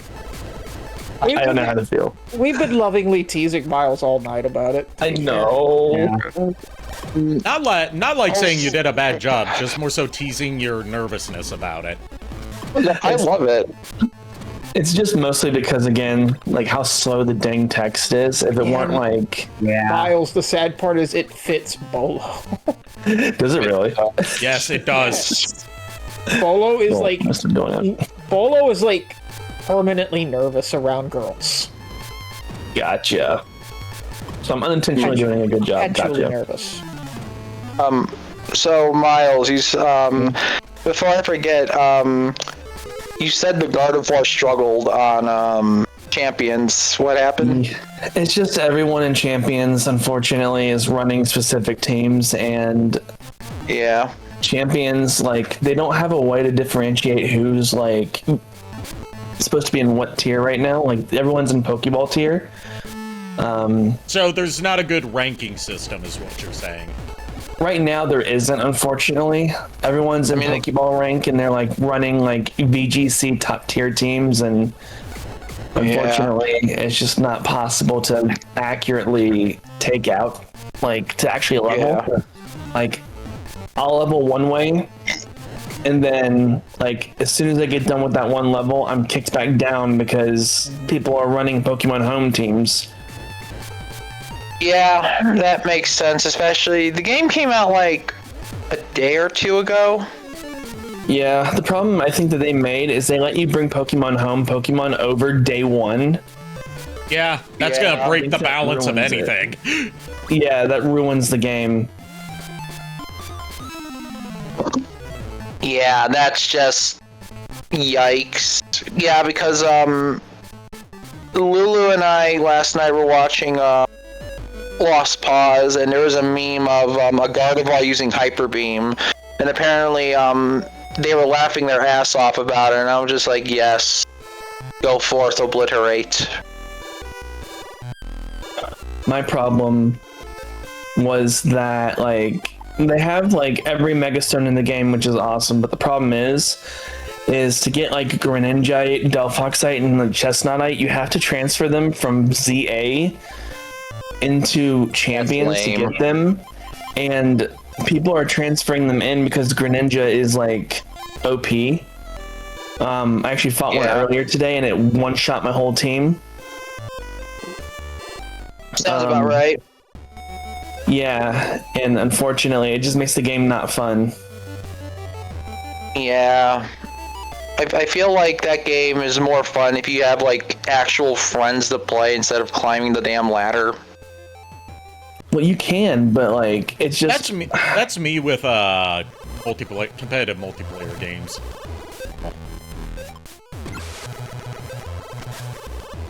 Yeah, the problem I have, like, I love it, but it's just not. It's not there yet. Yeah. Basically. It's getting there, but not. It has to cook a little bit more. So what stage are you on? Curiously. We just finished the first dungeon, and I'm just doing some stuff in Watertown before heading to. I'm gonna backtrack to Scuttletown for a bit. Also, make sure to save. Yeah, always save. This especially version with Game This Boy version games. does have save states. Okay, good. I'm playing this on PS5, so I have save states. And unlike the 3DS eShop release of Shantae, this one allows you to play the Game Boy Advance Enhanced version that gives you an extra transformation. Yeah, because I remember here, like, I played up to the first dungeon, beating it, but I heard, like, later on this game gets relatively brutal. It starts out kind of brutal, and a lot of it's down to it makes the weird choice by Metroidvania standards of having limited lives. But unlimited continues. Yeah, like it doesn't so boot you. It doesn't boot you back to the title screen upon death like a lot of Metroidvanias of the era do. Yeah. But you have like 3 lives. You can get 1-ups in the dungeons, but like, when you die, you continue from your last save. So like basically, they basically combined. So basically, this game is like combined Symphony of the Night with classic Vania rules. You have limited lives, but unlimited continues, and it's a like Metroidvania. So it's Simon's Quest, basically. I mean, yeah, a better version of Simon's Quest, but sure, let's go with that. Right, complete with the day-night cycle, with enemies getting stronger at night. At least the half-genie here has it better than Simon did. What a horrible night to have a curse appearing every fucking time the day and night cycle happens. Yeah, in this one, the day-night cycle just happens very smoothly with no loading, with no like load screens. Got it. Yeah, what a horrible night to have a curse. I heard that. I heard that. Why'd you write that down? I didn't write anything down. You can't prove I did anything of the sort. Also, just to correct you, so you have it not written down at all, but have it written down correctly, which you are not writing down. It's what a horrible night to have a curse. Look, back when I was in my other group, when Gaia Towns was a thing, everyone in that damn group was just, like, either said, "What is a man?" or "What a horrible night to have a curse to me." And I'm like, okay, you're just beating a dead horse at this point, right? Is the horse guy from the curse? I mean, that's beside the point. But I was going to say, like, something just occurred to me, like, What? you know how a lot of, like, the obnoxious, like, right-wing grifter types, don't try to own trans people by asking them to define what a woman is? Oh, God. Yeah, what about it? As someone who's on the trans part, somewhere on the transgender spectrum as gender fluid person, ask them what is a man, and the only correct answer is a miserable little pile of secrets. Yep, that's accurate. Also, what's up, JKR? never mind, Ari kind of beat me to it, so... He beat you to the punchline? What I was gonna do was I was gonna say, it's like, but Nico, what is a man? But, Ari kind of blew that out of the water. First time it's either there's a first time for everything. I don't usually blow anyone. Oh my God. I was gonna say, yeah, it's a miserable pile of secrets or a miserable pile of bullshit. That's what it is. A miserable little pile of bullshit! That's what it is. You fucking ass. That is now written down in a secret file that no one knows about but me. Oh, it's not written down. Of course, you would not write that down. You don't have a reason to write that down. Oh yeah, exactly. No, there's no reason whatsoever. You're not scheming anything, you're plotting. It's totally Okay, different. note to self. Keep a tight leash on Furret during D&D. Got it. No, you wouldn't do that. Besides, I'm the only one who gets to put a leash on her. Oh my god. Panic lesbian noises. Okay, you. Yeah, that's me with Vixie. Just panic paladin noises. I think Anyway. at this point with Atox, it's resigned paladin noises. No, it's still panic paladin noises. It's just because the fact that he doesn't know how Vixie has all that energy still. It's her kitsune side. Well, yeah, especially now that she's a nine-tailed fox and can actually transform into a giant nine-tailed fox. So yeah, mistakes have been made. Speaking of the Shantae girls pointing out something that JKR put in the chat. Speaking of the Shantae girls in swimsuits, you do still have that comic I got you, right? Or I say comic, but it's actually like a poster book. Yeah, it's in one of my long boxes. Cool. Oh, what swimsuit? It's the Shantae swimsuit issue that Udon did. What was it, last year or the year before? God, was that no? Well, it was before. It was last year. It had to have been before October because that's when I gave. I'm not asking the month. I mean the year. Yeah, I know. I was just like trying to that was me legit trying to remember when it came out. Yeah, it was last year. I remember because some of the one of the images from that swimsuit issue got posted onto Jelburu, which is where I get a lot of my spicy fan art of characters from for various purposes. And also sometimes research fan art. Research. Yeah, lots of research. And one of them was posted on there. It was like, God damn, this is great. And then I'm like, oh, this is official. Yup. Yeah, Udon does, Udon, who is also, works with Capcom a lot for Street Fighter comics, and they're currently doing the Mega Man comics. Various Mega Man comics. Also, every year does swimsuit issues for licenses that they own. They also publish, they also localize and publish a lot of stuff for Capcom as far as art books go. They're the ones who publish the Mega Man Complete Works books, which include not only concept art but also development notes from the people who worked on the various games, as well as bios for each of the characters, giving you a little peek into lore stuff that they didn't get to explore in the games. Okay. Oh, I also wanted to ask, before I forget, because I already asked Ari this question, our stream host here. I posted my picture, Lulu posted my picture of my cosplay I'm doing this year for ASEN. And I asked stream host here the opinion, should I have an eye patch or not?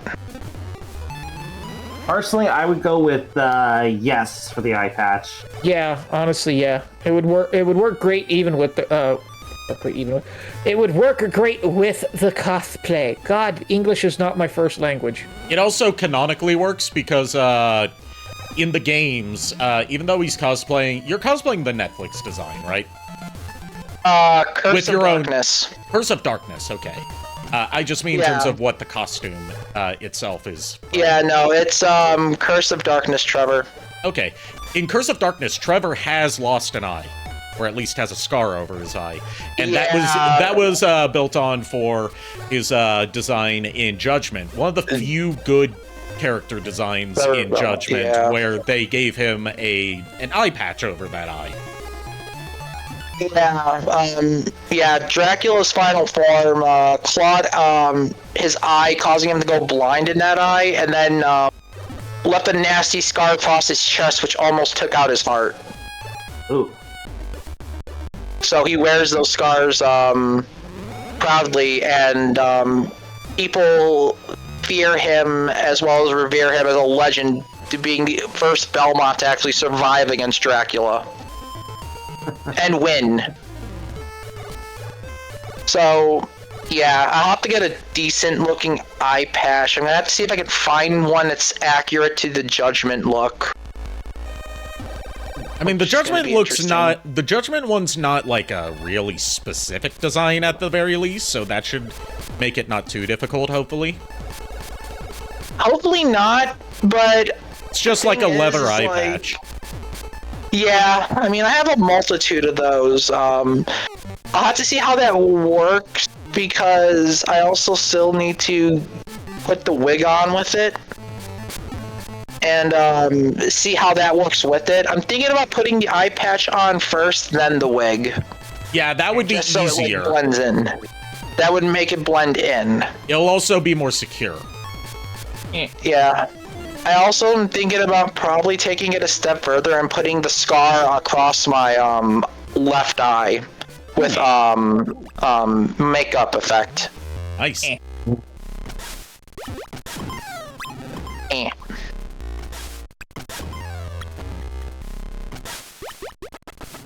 Eh. I'm assuming you're underground due to the music. I was. Now I'm in the forest. Ooh, lovely. No, he's in the hole. He's in the hole? She's in the hole. Sorry, she's in the hole. She in the hole? Yeah, I'm in the hole. I owe a lot of money to I owe a lot of money to Winston. So I'm in the hole. Oh God, why? Why not? Also, Miles here giving the real answers. Go ahead. I was gonna say, also, Ari, not sure if you saw, but I did in fact do all these squares make a circle. I did. Yeah. I haven't gotten to You- test it yet to see how loud it is. You tested it after Lulu when we were done talking to you earlier, and it was good. It wasn't too loud. Oh, I thought you meant when you were like spamming that in chat earlier today. I didn't know No. you made that a soundboard thing. Yeah, I'm not gonna notice these things unless they're pointed. Make a circle. Yeah, this is a good volume. Oh, Yeah, I typically don't notice when These new squares soundboard make a stuff is circle. added unless it's pointed out to me because, like, Does it notify you guys tend to surprise me when you're doing that. Oh, Yeah. No, I will. I will. go ahead, JR. I was just gonna say, when I get a chance, I will also make sure that I put back in the whole Soundwave superior and then the Autobots inferior bits. Yeah, I was about to say that a couple days ago that those need to be moved over to the current castle, not the old abandoned castle. Yeah, I just have been so busy I forgot. I can remind you if you want. No, honestly, Furret, as much as I would appreciate that, the sad fact is if anyone tries to constantly remind me something, it's just gonna make me not want to do it. Damn, So because tell I me. was literally gonna just say, hey, JKR, you need to do that. Day 3 of reminding JKR to do it. Day 956 of reminding JKR not to do it. When will you let Day 976. I found myself lost at sea and also not aware of what day it was. Did I drink enough salt water? Oh god, that that was refreshing. Too bad it's all salt water. Collapses. I thought that was a legit line in the game, and I was like, wait, no, there's no way that was like perfectly. No, that was Dragon Ball Z abridged. Oh, Yeah, I know. I thought it was a text in the game, and I No. know it was the bridge, but if it was in the game, I would have been like, no. No. Because, like, no. Just no. I I don't know what voice Ari has planned for Sky yet, but I was gonna say it wasn't a saucy pirate voice, so it definitely was not an in-game. Yeah, I haven't gotten Okay. this guy yet anyway. Okay. She Out of takes a curiosity. while to come in this game. Go ahead, JKR, sorry. She takes a while to come in this game. You just need to find the right spots.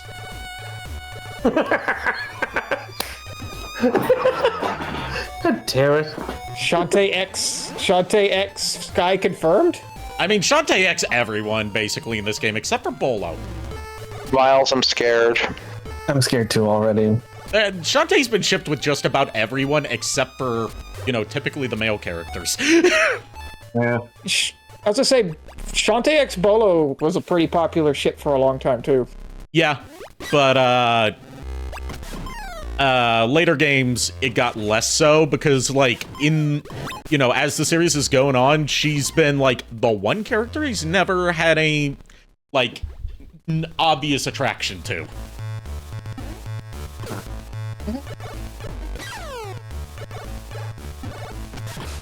But, he hits on her in, I think it's Pirate's Curse. It's one of the games he does legit hit on her, and she, like, takes it as him just being friendly, and is like, "Oh, Bolo, you're my best friend." yeah, Like, but, I mean, like, he doesn't crap. repeatedly hit on her. He's not, like, horny on main for her. Like Yeah. he's with the other girl. I think the only one that, like, he successfully hit on was Roddy Tops.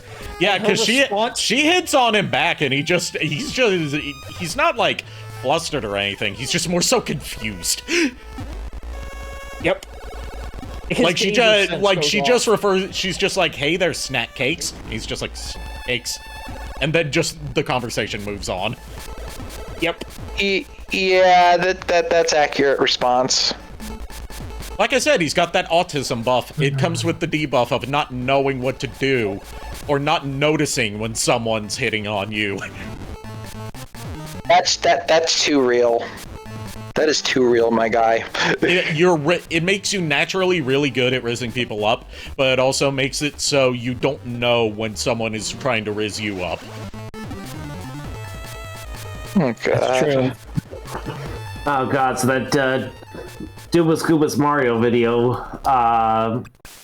where Mario is trying to comprehend being transgender, Yeah. that joke actually wasn't that far off. Yeah. The autism gets him bitches.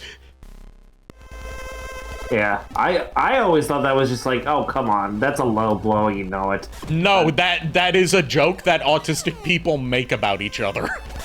Yep. Oh, jeez. Yeah. Like the most popular one being like me and the 10 out of 10 super sexy bad girl that I scored by being autistic.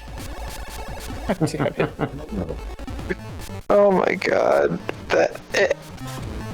Like, people make fun of each like that joke is relevant, but 9 times out of 10 that's actually what happens. Yep, I've had it happen to me before.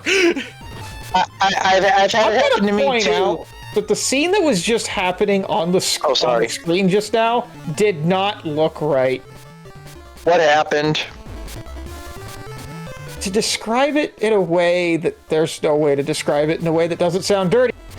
Ari was beating up a frog while crouched down behind it. I wasn't crouched down, I was standing up. Were you?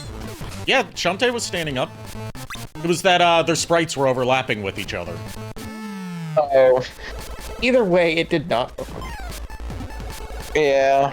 But no, Ari, I was gonna say, how do you think I ended up with Lulu? How do you think I ended up with any of the people that I've been in relationships with over the years? I don't actively seek out fair. partners, I just accidentally score them. Yeah, touche. Fair.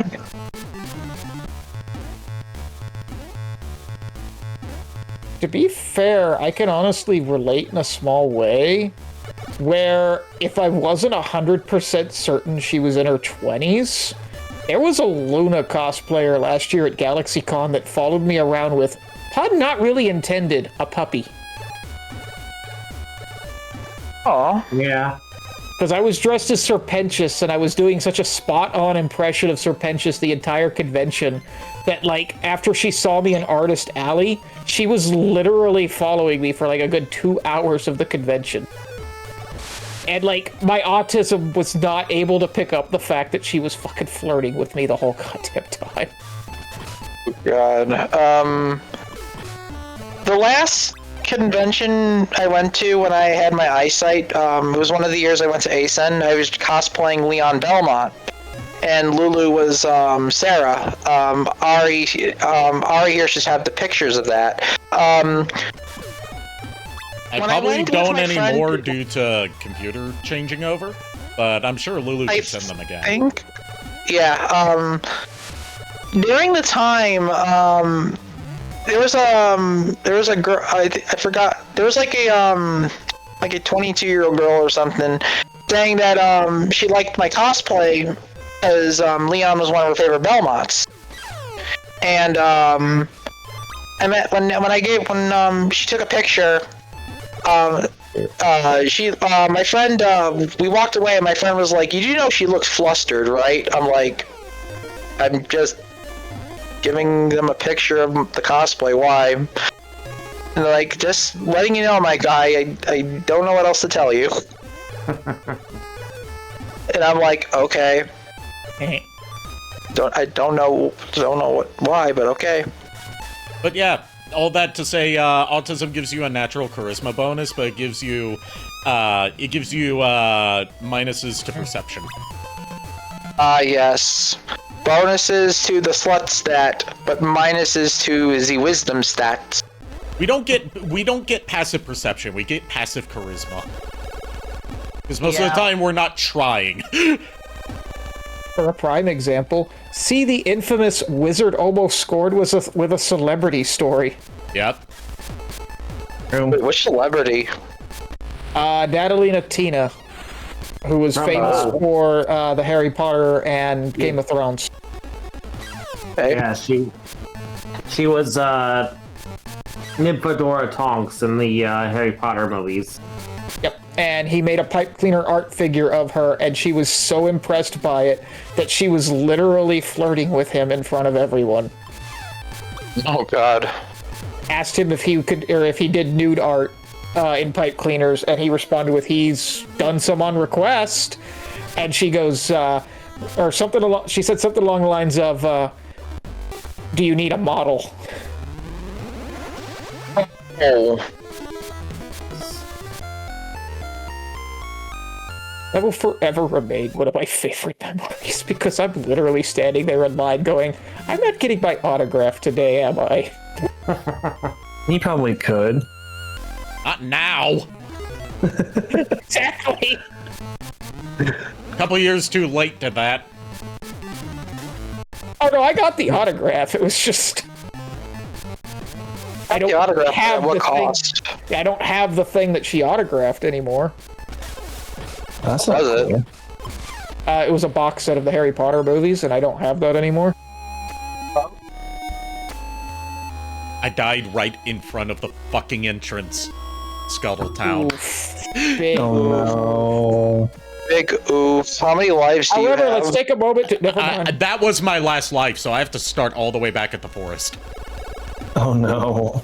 I was going to say, let's take a moment to appreciate the game over screen, but Ari skipped over it so fast. The game over screen with that beautiful shot of Risky Boots. Yep. Yikes. Remember, Shantae is probably one of the only video game series in history to canonically have its villain take a bath. Yeah, there's a couple instances of them showing her in the bathtub. Also, there's the one time that Shantae was in the bath, and then she was like, "Wait, I don't own a bathtub." Yep. Oh gosh. One of my favorite fucking gags that Shantae's ever done. That also led to a headcanon of mine that I would want to ask the Bosons about, not for, like, you know, any lewd purposes, just more so to see if my theory is correct. That's based on her saying she doesn't own a bathtub, and also the, like, surroundings of her house. My headcanon is, like, she doesn't own a bathtub because she just bathes in the waterfall. Or, like, in the little, like, river, lake thing right next to her house. There is a bathhouse in Scuttletown, so she probably just goes there. Well, yeah, but, like, if she doesn't go to Scuttletown, like, she could just, like, bathe in the waterfall behind her house. Yeah, true. I mean, to be fair, you literally have the nature's actual shower right over there, so I don't see why you would need to go to a bathhouse anyway, if that's the case. Yeah. There's also there's a Shantae Twitter account where, WayForward posts stuff in character as Shantae. It's not active anymore, sadly, but it was active for a bit.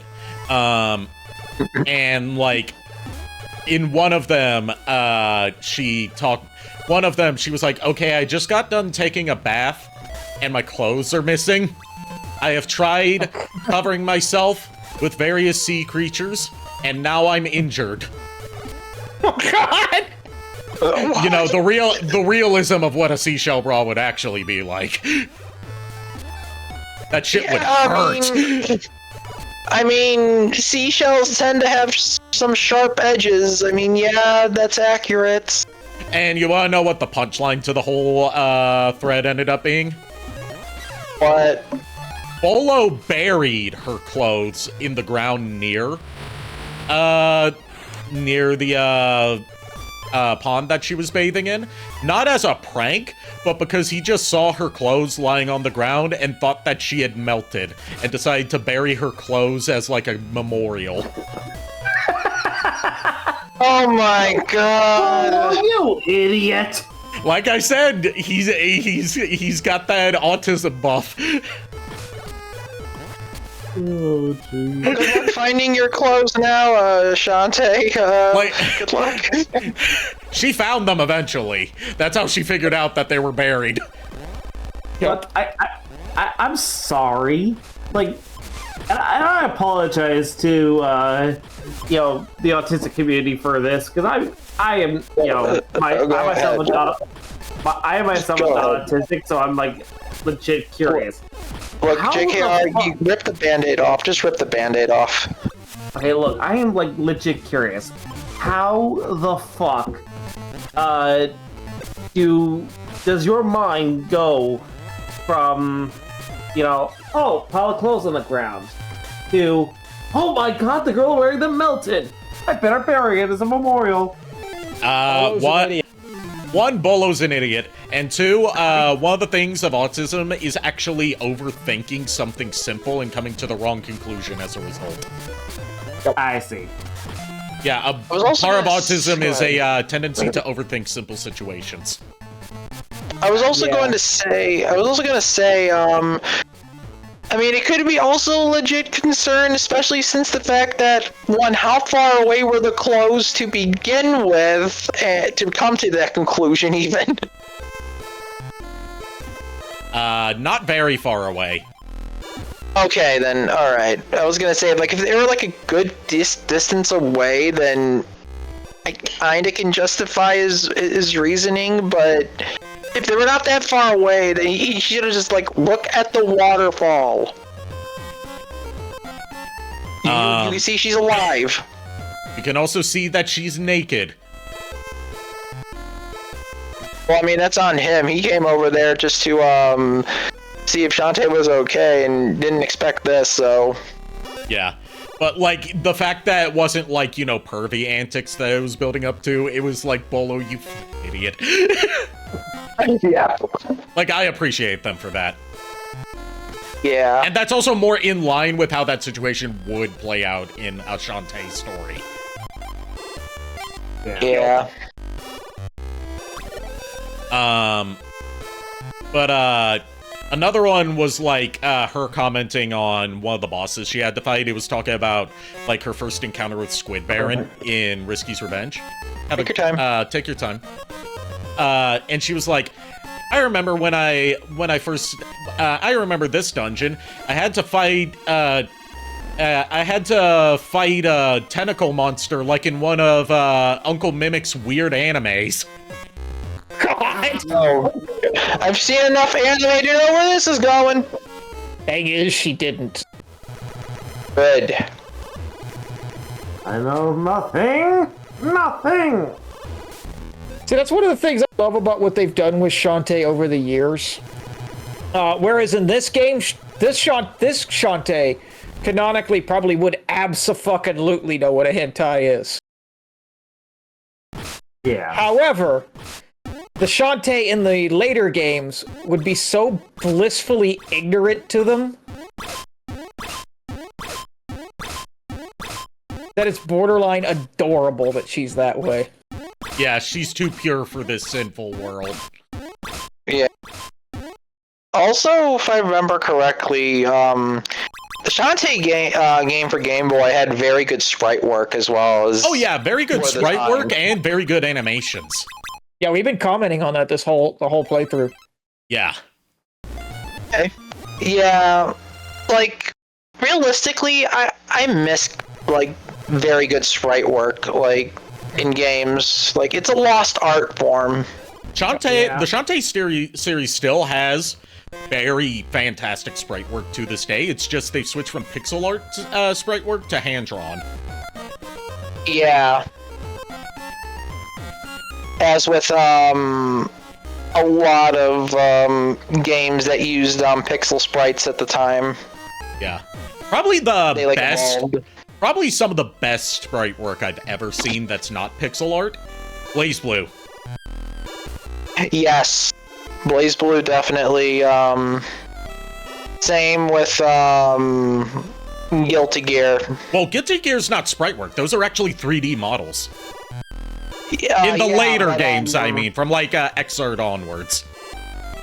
Okay, yeah, later games onwards, yeah, but there is a game called, I forgot what the game was called, but it was like a portable Guilty Gear game that used a bit of sprite work with their models. It's And it's it one of looked those pretty like good. many ports of X or like X Accent Core or something like that. It was actually a different game because there was a nurse character named I think it was either Franny or Fanny, one of the two, and it had like a chibi or sprite, like I am not aware of this game. one. Yeah, I remember because Lulu at the time, I don't know if she still has it, is a Japanese Guilty Gear art book that talked about the lore in the other games, and one of those games was a chibified pocket version of the game, I believe. Let me guess. It was for something like the Neo Geo Pocket Color or the Bandai Wonder Swan, wasn't it? Probably. So, y'all want to know like the infinite, like vastness that is my cursed knowledge brain? Sure. Is it the Lola There Bunny is a- thing? No. No. I will spare you all the Lola Bunny thing tonight. On stream, anyway. Fucking sorry? I'll tell you later, Nico, when you're older. So, you know these Nagas that you're fighting? Yep. They actually found, like, lost sprite animations where they would coil up, Shantae and squeeze her. Yep. And then if you died to them, instead of, Shantae exploding, they would just eat her.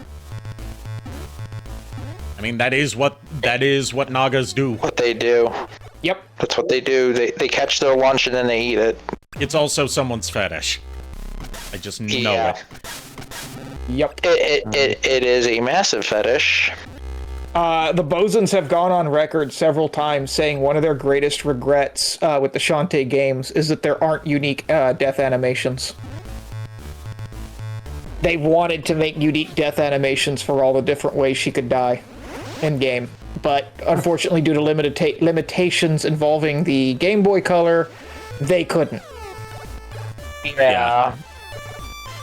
It wasn't like with Conker's Bad Fur. They would, depending on how you died in that game, you got a different game over screen.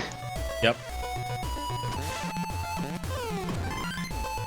And then they've been asked, well, why didn't you do the unique animations later on in the games? And they said consistency. Fair. Okay, I'm back. That's fair. Welcome back. Welcome back. Thank you. How was your journey? It was short. Oh my god, I forgot about the jump kick. Yep. You have to buy the jump kick. How much hang time do you get with the jump kick? Like, Well, it's not actually a jump kick. They call it the spin kick. It's more like it's for Okay. combat, not for traversal. okay, because Like you do go upwards, but you don't get to control it. Yeah, I was gonna say there's a major difference between a jump and a spin kick. Yeah, it's a spin kick that moves upwards like an uppercut. Okay. It's I'm basically assuming- putting in like fighting game terms. It's basically Guile's flash kick. Yeah, I was gonna say, you can't activate it while midair, can you? Let me try. No.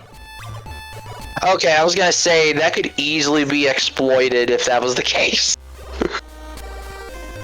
That is some easy exploitation if it was the case. Eh.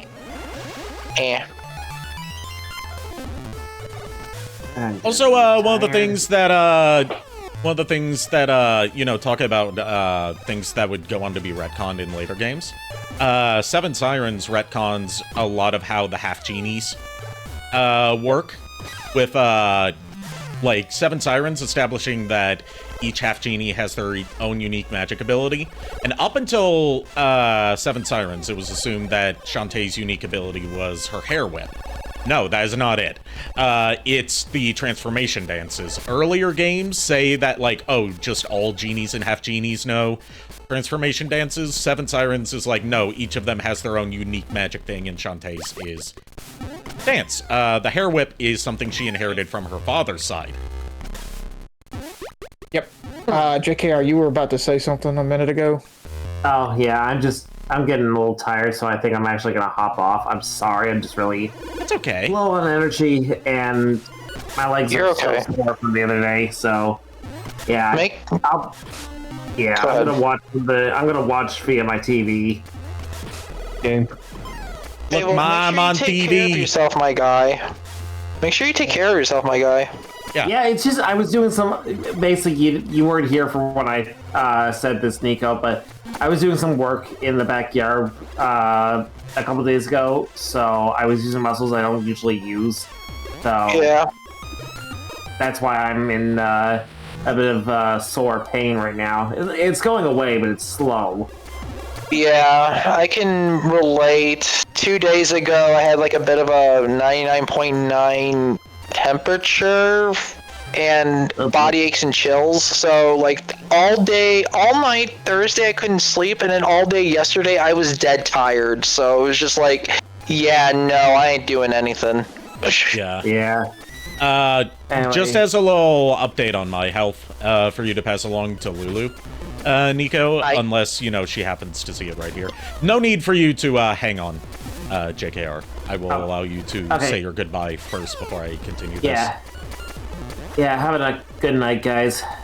You too. JKR. Make sure you get some rest, because if not, me and Lulu know where you live, and we will make sure you get some items that are needed to help you heal. In the words of Headmaster Monokuma, good night. Sleep tight. Don't let the bed bugs bite. Have a good night, guys.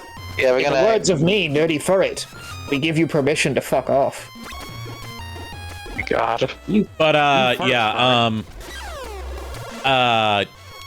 haven't thrown up at all today. That's it, and I didn't last night after a certain point. So like the nausea seems to be from my shot this week seems to be subsiding, at least in terms of frequency. So Okay, good. Lulu doesn't have to worry about that anymore. It was hitting me particularly hard and frequently this week, but that seems to have passed. All things shall pass. Yes. Except for you. You shall not pass. Joke's on you. I wasn't listening. I will go past. How did you pass security? I pretended I was a bar of soap and gave them all the slip. Fucking.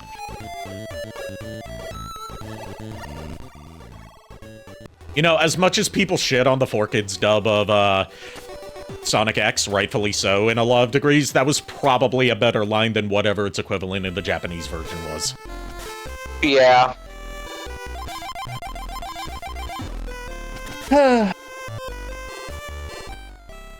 My version of that whole how did you get past security thing will always be the Resident Alien one.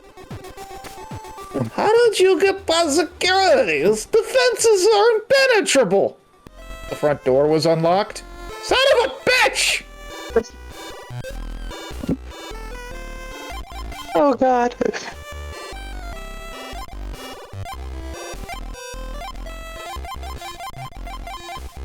Alan Tudyk, I believe is how you say his name, is a gem that this world does not deserve. You know who else is a gem that this world does not deserve? The gems that you just spent on whatever it is you're buying. I was going to say Shantae. Oh yeah. And Roddy Tops. I was going to say, like, you're in a shop of some kind, from the music. Yeah, that was the shop. And Risky Boots, and Roddy Tops. Or sorry, you said Roddy Tops. And Sky. Yeah. Pretty much all the Shantae girls. Except for Holly Lingerbean. Who? Exactly. That's a joke only Shantae fans understand. We'll get to that when we get to half-genie hero. Time for the gecko race. Geckos! Lizard, lizard, lizard, lizard, lizard, lizard, lizard. I have not seen that fucking movie yet, and somehow I have that fucking scene memorized. What movie? What movie? Hoppers. Oh, Hoppers. I forgot about that. The new Disney movie. And the only reason I have that thing memorized is because it's a redeem on Amelie's Twitch site. Oh God. I was going to say, look, at least it's not the Jesus Christ lizard. Why? The what now? You don't know about the Jesus Christ lizard? No. It is a literal running lizard that can run so fast it can run on water legitimately. Oh, you mean it's a frilled lizard of some kind. I can't remember what the Yeah. I I thought you were talking about like a specific meme, but like, or like a character from something. But the frilled lizard that can stand up on 2 legs and run across water. Yeah, I've seen that. Yeah, they called that the Jesus Christ lizard. The lizard from Rescuers Down Under was one of those lizards. Yeah. They legit gave it that name due to the fact that it can run on water. They're henceforth Jesus Christ lizard. Lord Megatron in the chat. Also, hello, Lord Megatron. Hello, Lord Megatron. Said the basilisk. Oh gosh. Technically correct. Yes, but that's kind of correct. We did see that El Basilisco from Peace Walker can cross water. Also, in Zootopia 2, one of those lizards shows up and is voiced by Danny Trejo. I have to watch Zootopia 2. I have to watch Zootopia 1. I highly recommend both. I forgot how different Sky sprites look in this game. Oh yeah, Looks by the way, Lord nothing Megatron, like- here's your girl. here's your girl. Time for me to come up with a voice for her. But yeah, Sky looks so different here compared to... How does Sky look in this one? She doesn't have her blonde hair! And she's got more of like an Arabian headscarf going on. Yeah. Oh. Like the blonde hair Like due darker to, you know, skin, too. color limitations with how much color they can show in the sprite. But she's covering up her head with more of like a hijab, sort of. Hmm.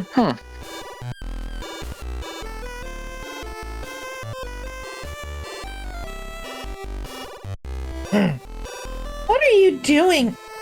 What are you doing in Oasis Town? Hey, Shantae! I sold my warbird, so I'm here on an egg hunt. As you can see, I've got some new trainees to keep me company. What do you think?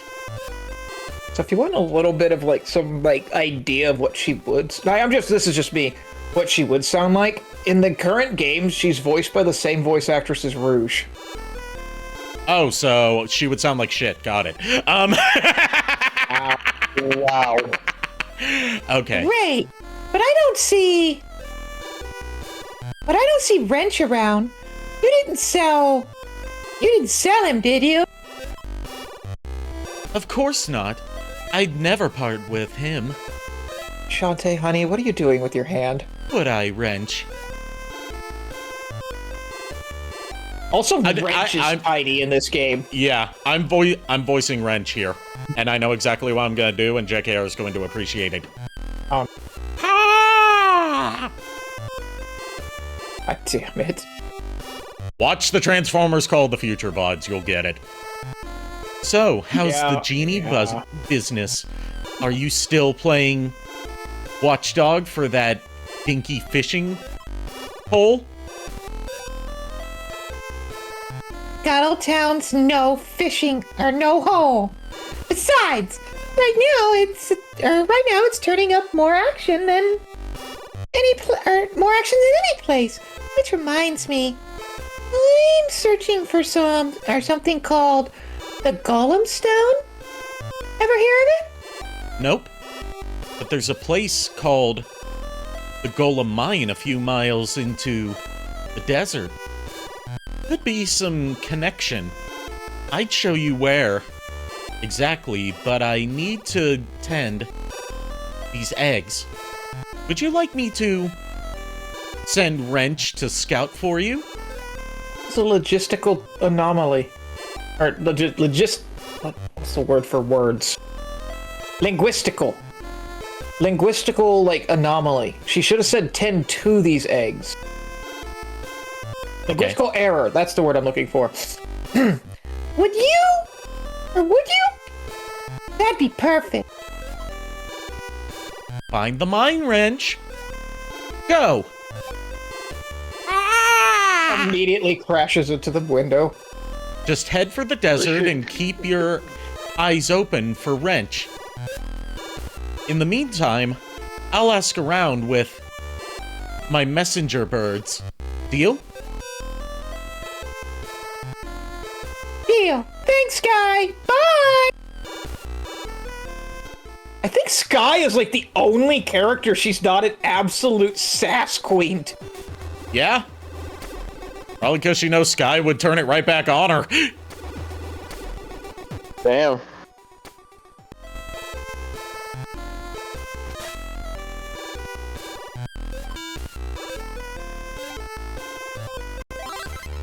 By the way, you want to know one of my favorite bits of, like, this is one of the character names of all time? You know the old men that act as save points in the Shantae series? Uh-huh. Their canonical name is just Save Guy. Yep. One of the names of all time. Saving twice is always nice. Yep.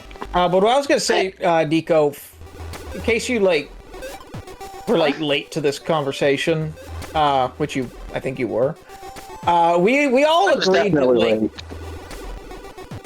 we all agreed that, in this game, Shantae is an absolute sass queen compared to how she is in, like, all the other games. Yeah, they hadn't nailed down her characterization yet, so she's a lot more, like, aggressive towards people when they give her shit.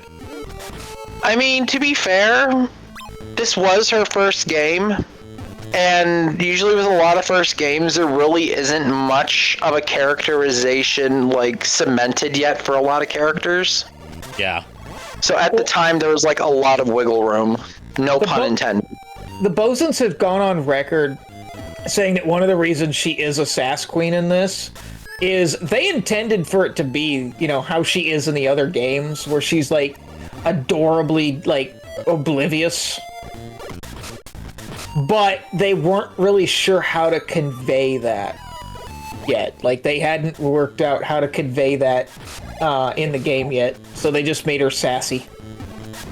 Yeah, that's fair.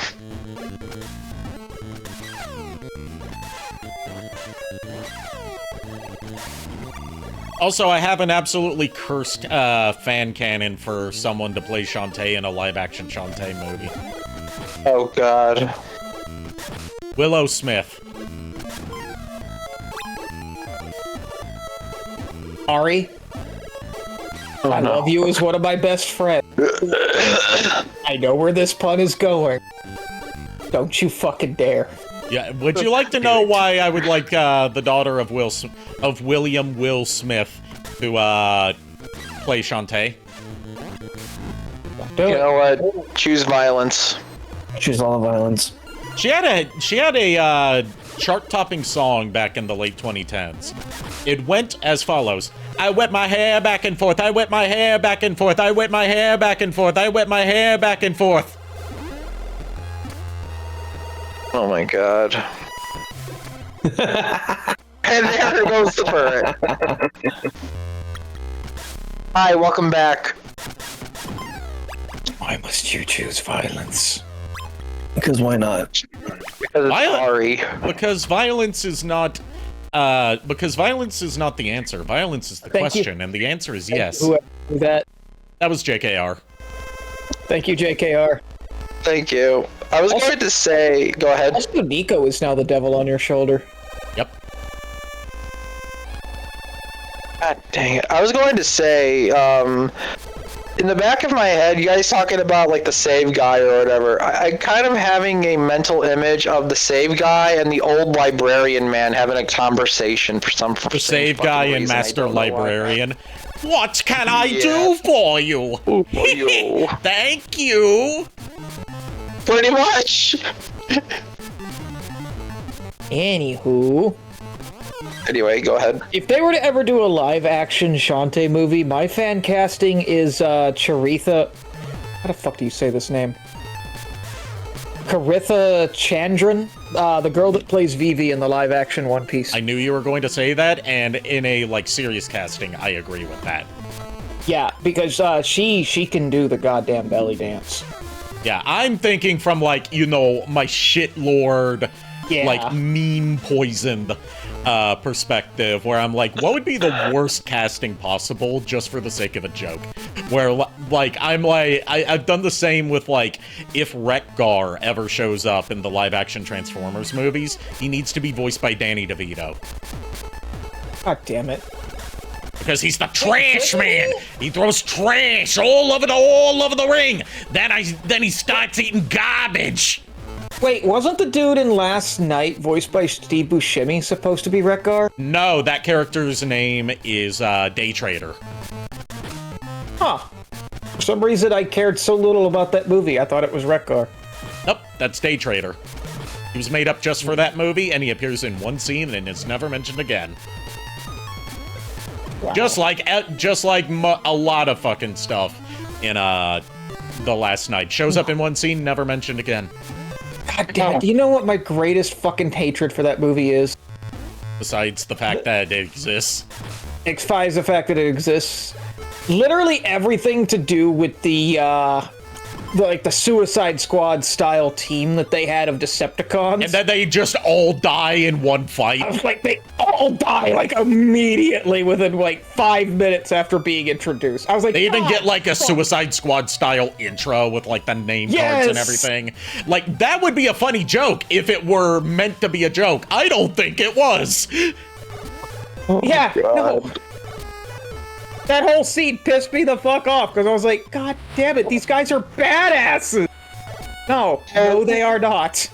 Like, what you're telling me here is these guys didn't last as long as the Ginyu Force when the Ginyu Force died. Nope, like all but one of them, not counting Megatron, of course, died in just that one battle scene.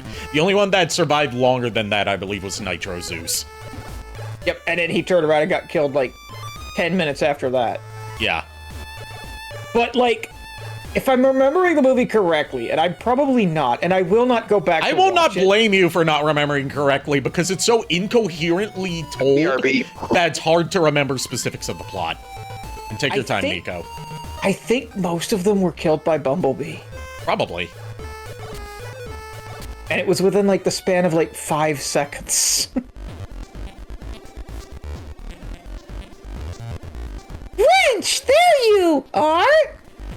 Can you help me get into this place? Thank God she said something after that. I'm fresh out of ideas. Aww. Aww, the little Shantae sprite, where she's like, so bashful. Cute. How Wrench got his name. forgot that he's legit used as a wrench.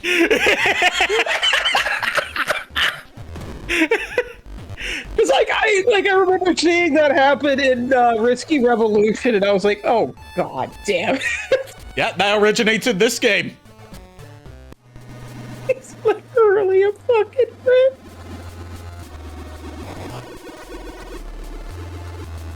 Oh, I needed that. Nico, when you get back, can we rename Farscape to Wrench? No reason. Are you going to use him as a wrench? God damn, you know Riku would too. No, Varen would try it. She would be like, hold on, I got an idea. Let me see Farscape. Just like, cartoon, like, straightens him out, opens his beak, and just clamps him on to, like, a bolt and starts turning it. I don't know what I'm more disturbed by. The fact that you tried to attempt that, or the fact that it's working. Just needs a little elbow grease.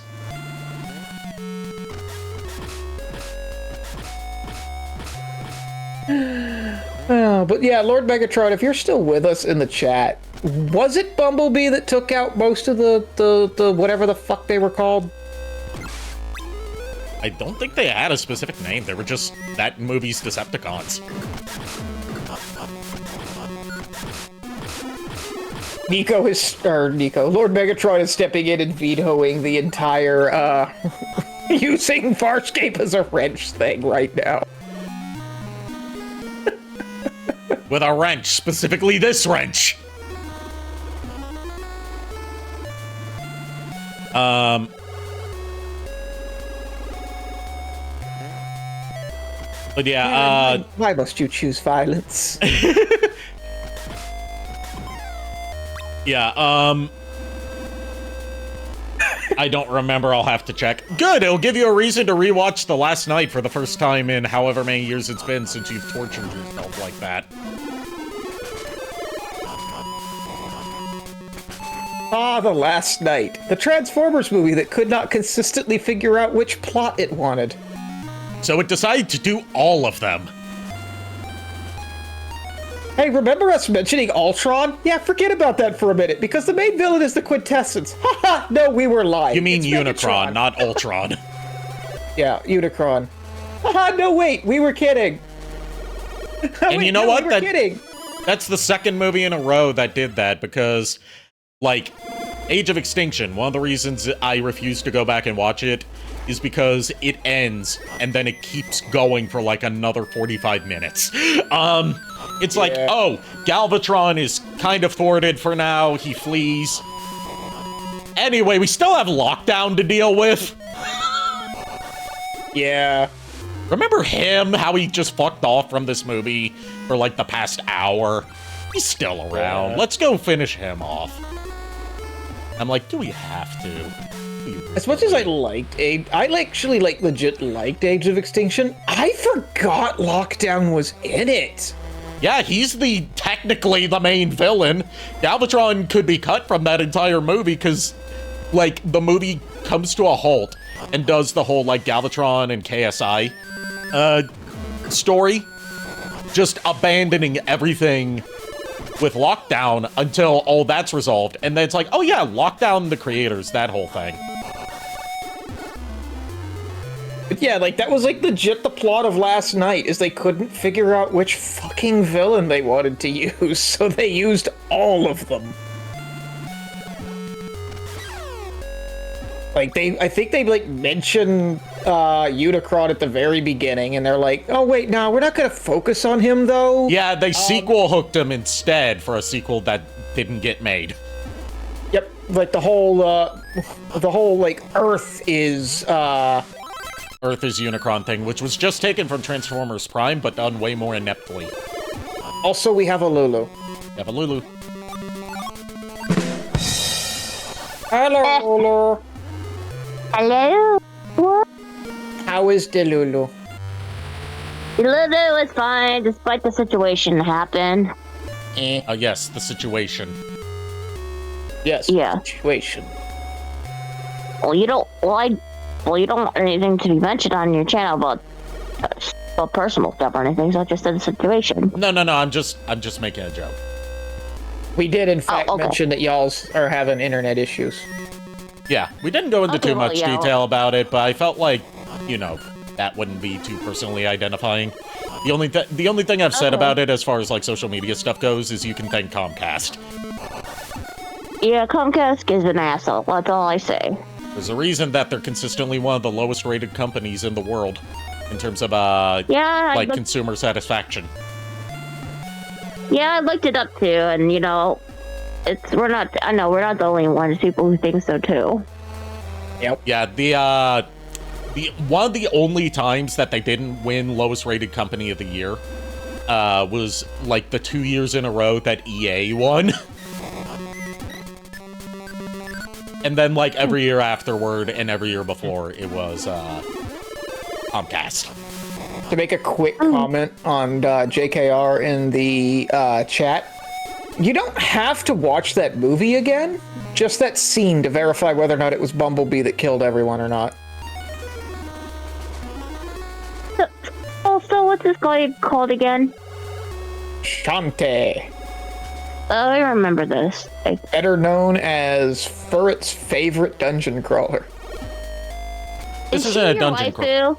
This isn't a dungeon crawler though. This is a Metroidvania. Yeah, Metroidvania, yeah. She is one of my main waifus, yes. She is up there in the top 5. Also has a very extensive collection of Shantae memorabilia. Which can be seen in the chat below.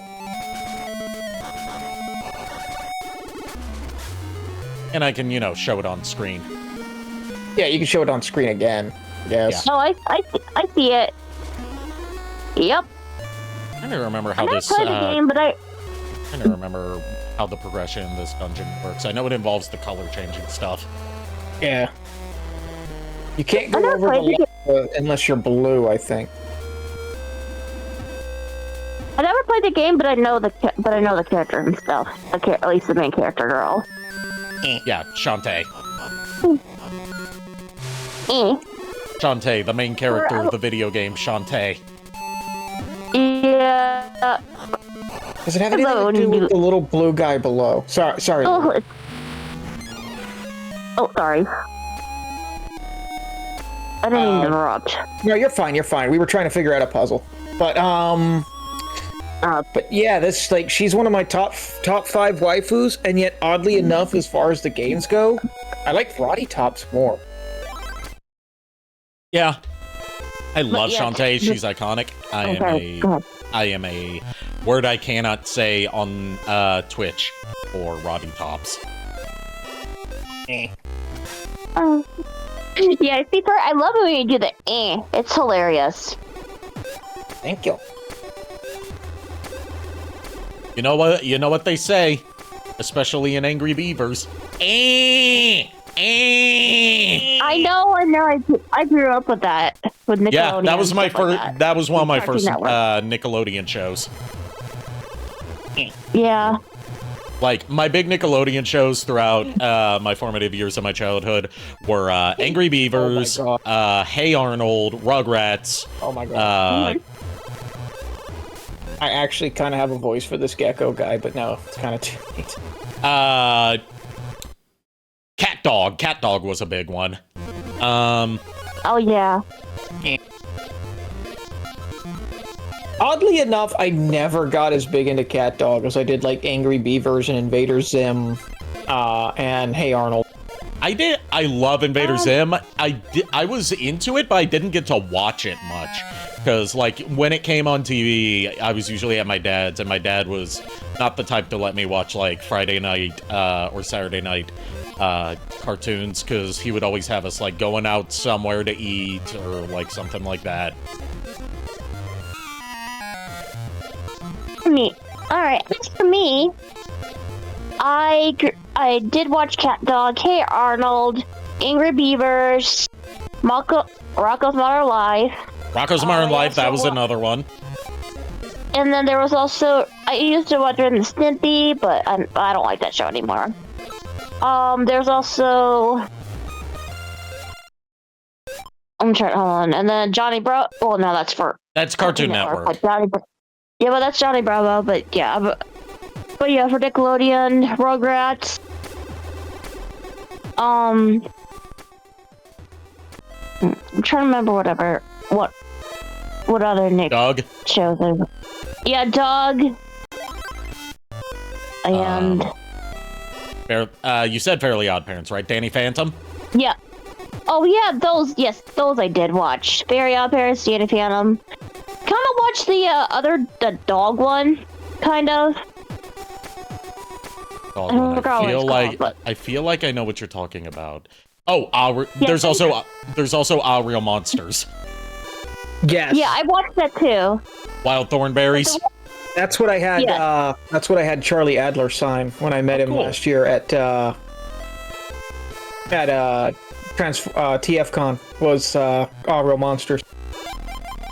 Now for Cartoon Network, I did watch Johnny Bravo. I did watch Powerpuff Girls. I also watched Dexter's Laboratory. Oh, put it on the table, darling. Oh, that's steak. I'm trying to find it, but Invader Zim had one of the weirdest fucking like insults in it that kind of stuck with me for like years. See, to be fair, I'd never liked Invader Zim. I tried. I just wasn't my cup of tea. Here it is. Oh, Courage the Cowardly Dog. Yep. Courage the Cowardly Dog, I love, and My granny loved Courage the Cowardly Dog. And then I also watched.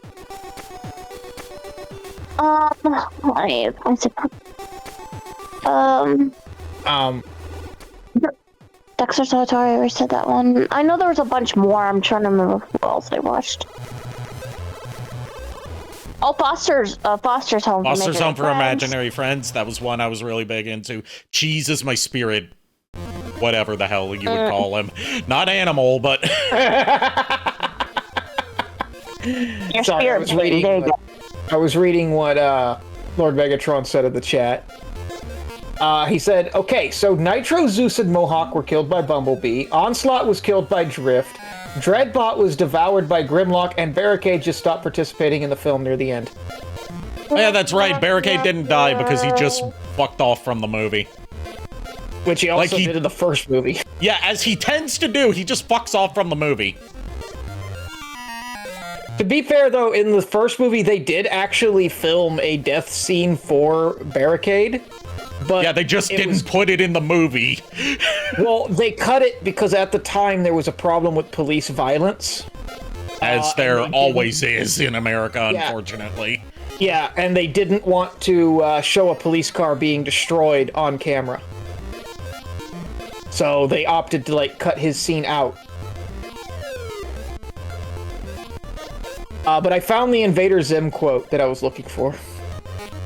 It's one of the most bizarre freaking insults ever, and like Dib even responds with like, "What the fuck did you just like?" Something along the lines of that. Where it's like, Zim goes, "You're nothing, Earth boy.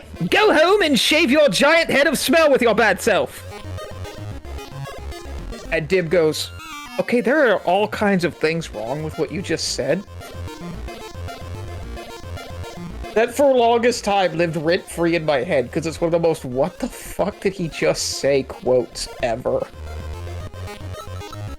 Rolf had some great ones in Ed, Edd and Eddy that I would love to get opportunities to use, like, unironically, just to, like, fuck with someone's head, get in their head, be like, what is she saying, and why does it hurt?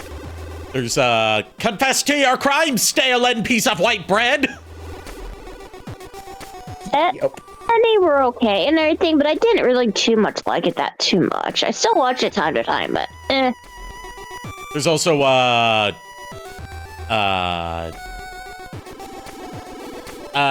there's something like Begone Protuberance of the Flesh. There's,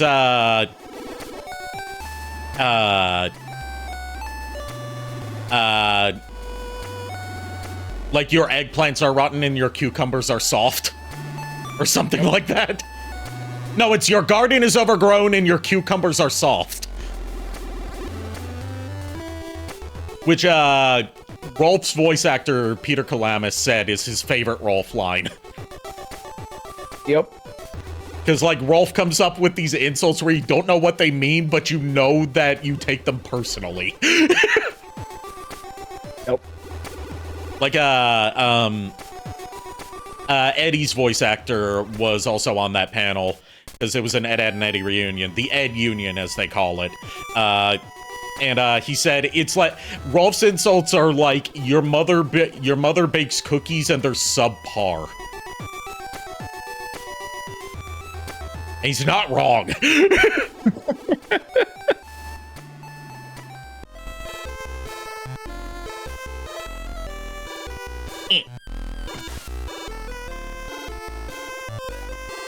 Okay, so I did say about that. Okay. We're probably gonna wrap things up around here. Lulu left. Okay. Once Nico gets back, and after the ad break is over, we'll wrap things up. Because I do need to make sure I'm not up too late tonight, so I can get to the movie tomorrow.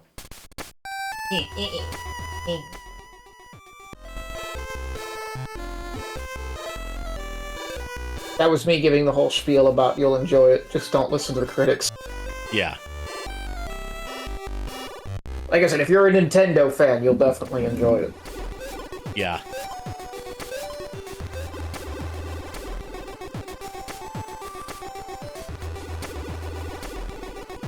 I will say, I do love Shantae's, like, hub world animation here.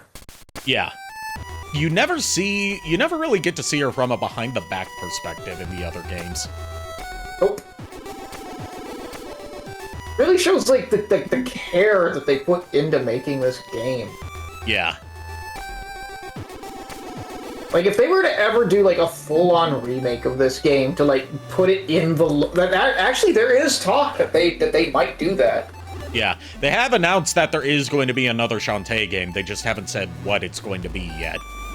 All we know is that it's going to be a team-up between her and Risky Boots again. Okay. And that Shantae will now have two ponytails instead of one. Right, I remember that art. Yeah, they just haven't said, like, what the title's going to be yet.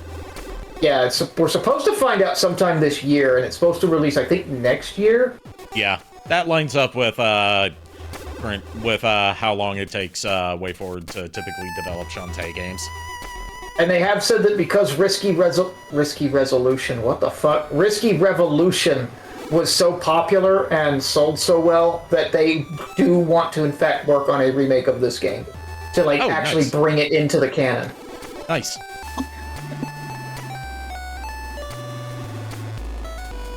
Like, this game has like returned. This game is like the Bosun's, welcome back. This game's like the Bosun's, like, baby. So Yeah. they're, like, it kills them that it's not part of the actual Shantae canon. Yeah. We were waiting for you to come back so we could, prepare to wrap things up, because we've been going for a little over 3 hours, and I'm going to see the Super Mario Galaxy movie tomorrow with my family, which means I need to be up in time to make the hour drive there, so we're not rushing to get to the Nice. I might try to go see it again. Like, I love my mom, but I want to kind of see it again without having her leaning over going, who's that supposed to be? Yeah, I know exactly what you're talking about. My mom leans over for a lot of, like, commentary on what's going on in the movie. I'm politely telling her to shut up. Like, the worst one was when we went to see the second Robert Downey Jr. Sherlock Holmes movie. And, like, there's that opening scene where he's wearing the really shitty disguise with, like, the bald cap that's not properly blended in, so it sticks out like a sore thumb. And she's, like, leaning over to me. She's like, they did a really bad job on that bald cap. Don't you see how obvious it is? It is. I'm like, shut up. That's obvious. It's supposed to be like that. They wouldn't do that on accident. I was going to... Go ahead. I was just saying, give you kind of an example with how my mom was. She enjoyed the movie, for the record. She said it was fun. She didn't say it was as good. She said it wasn't as good as the first one. But, like, she leaned over to me and when Rosalita first showed up and goes, oh, she's cute. I don't remember her. I am a huge Rosalina fan. It took everything in my power to not, like, tell her, yeah, she's cute, all right. Not me with a plushie of her. Oh, God. I was going to say, Me and Lulu were originally going to go see the movie, but unfortunately we have to budget for ASEN, so I gotta wait till it comes out on a streaming service. It shouldn't be too long. I was gonna say, I know. She also may or may not have a crush on Fox. I'm not sure what the fuck was happening there. Oh, McLeod. Yeah, because she was like, I want to see more of him. Are you a furry? I was going to say she wants to see more of Fox McCloud. Yeah, so does the Star Fox fandom, but we ain't getting that anytime soon. Actually, I'm joking. I'm not. I know. I'm not making a serious comment. I'm talking about, like, how it's, like, once a decade that we get a new Star Fox game nowadays. Yep. And 9 times out of 10, it's just Star Fox 64 again. Yep, just remastered. Yeah, supposedly we are getting a new one this summer.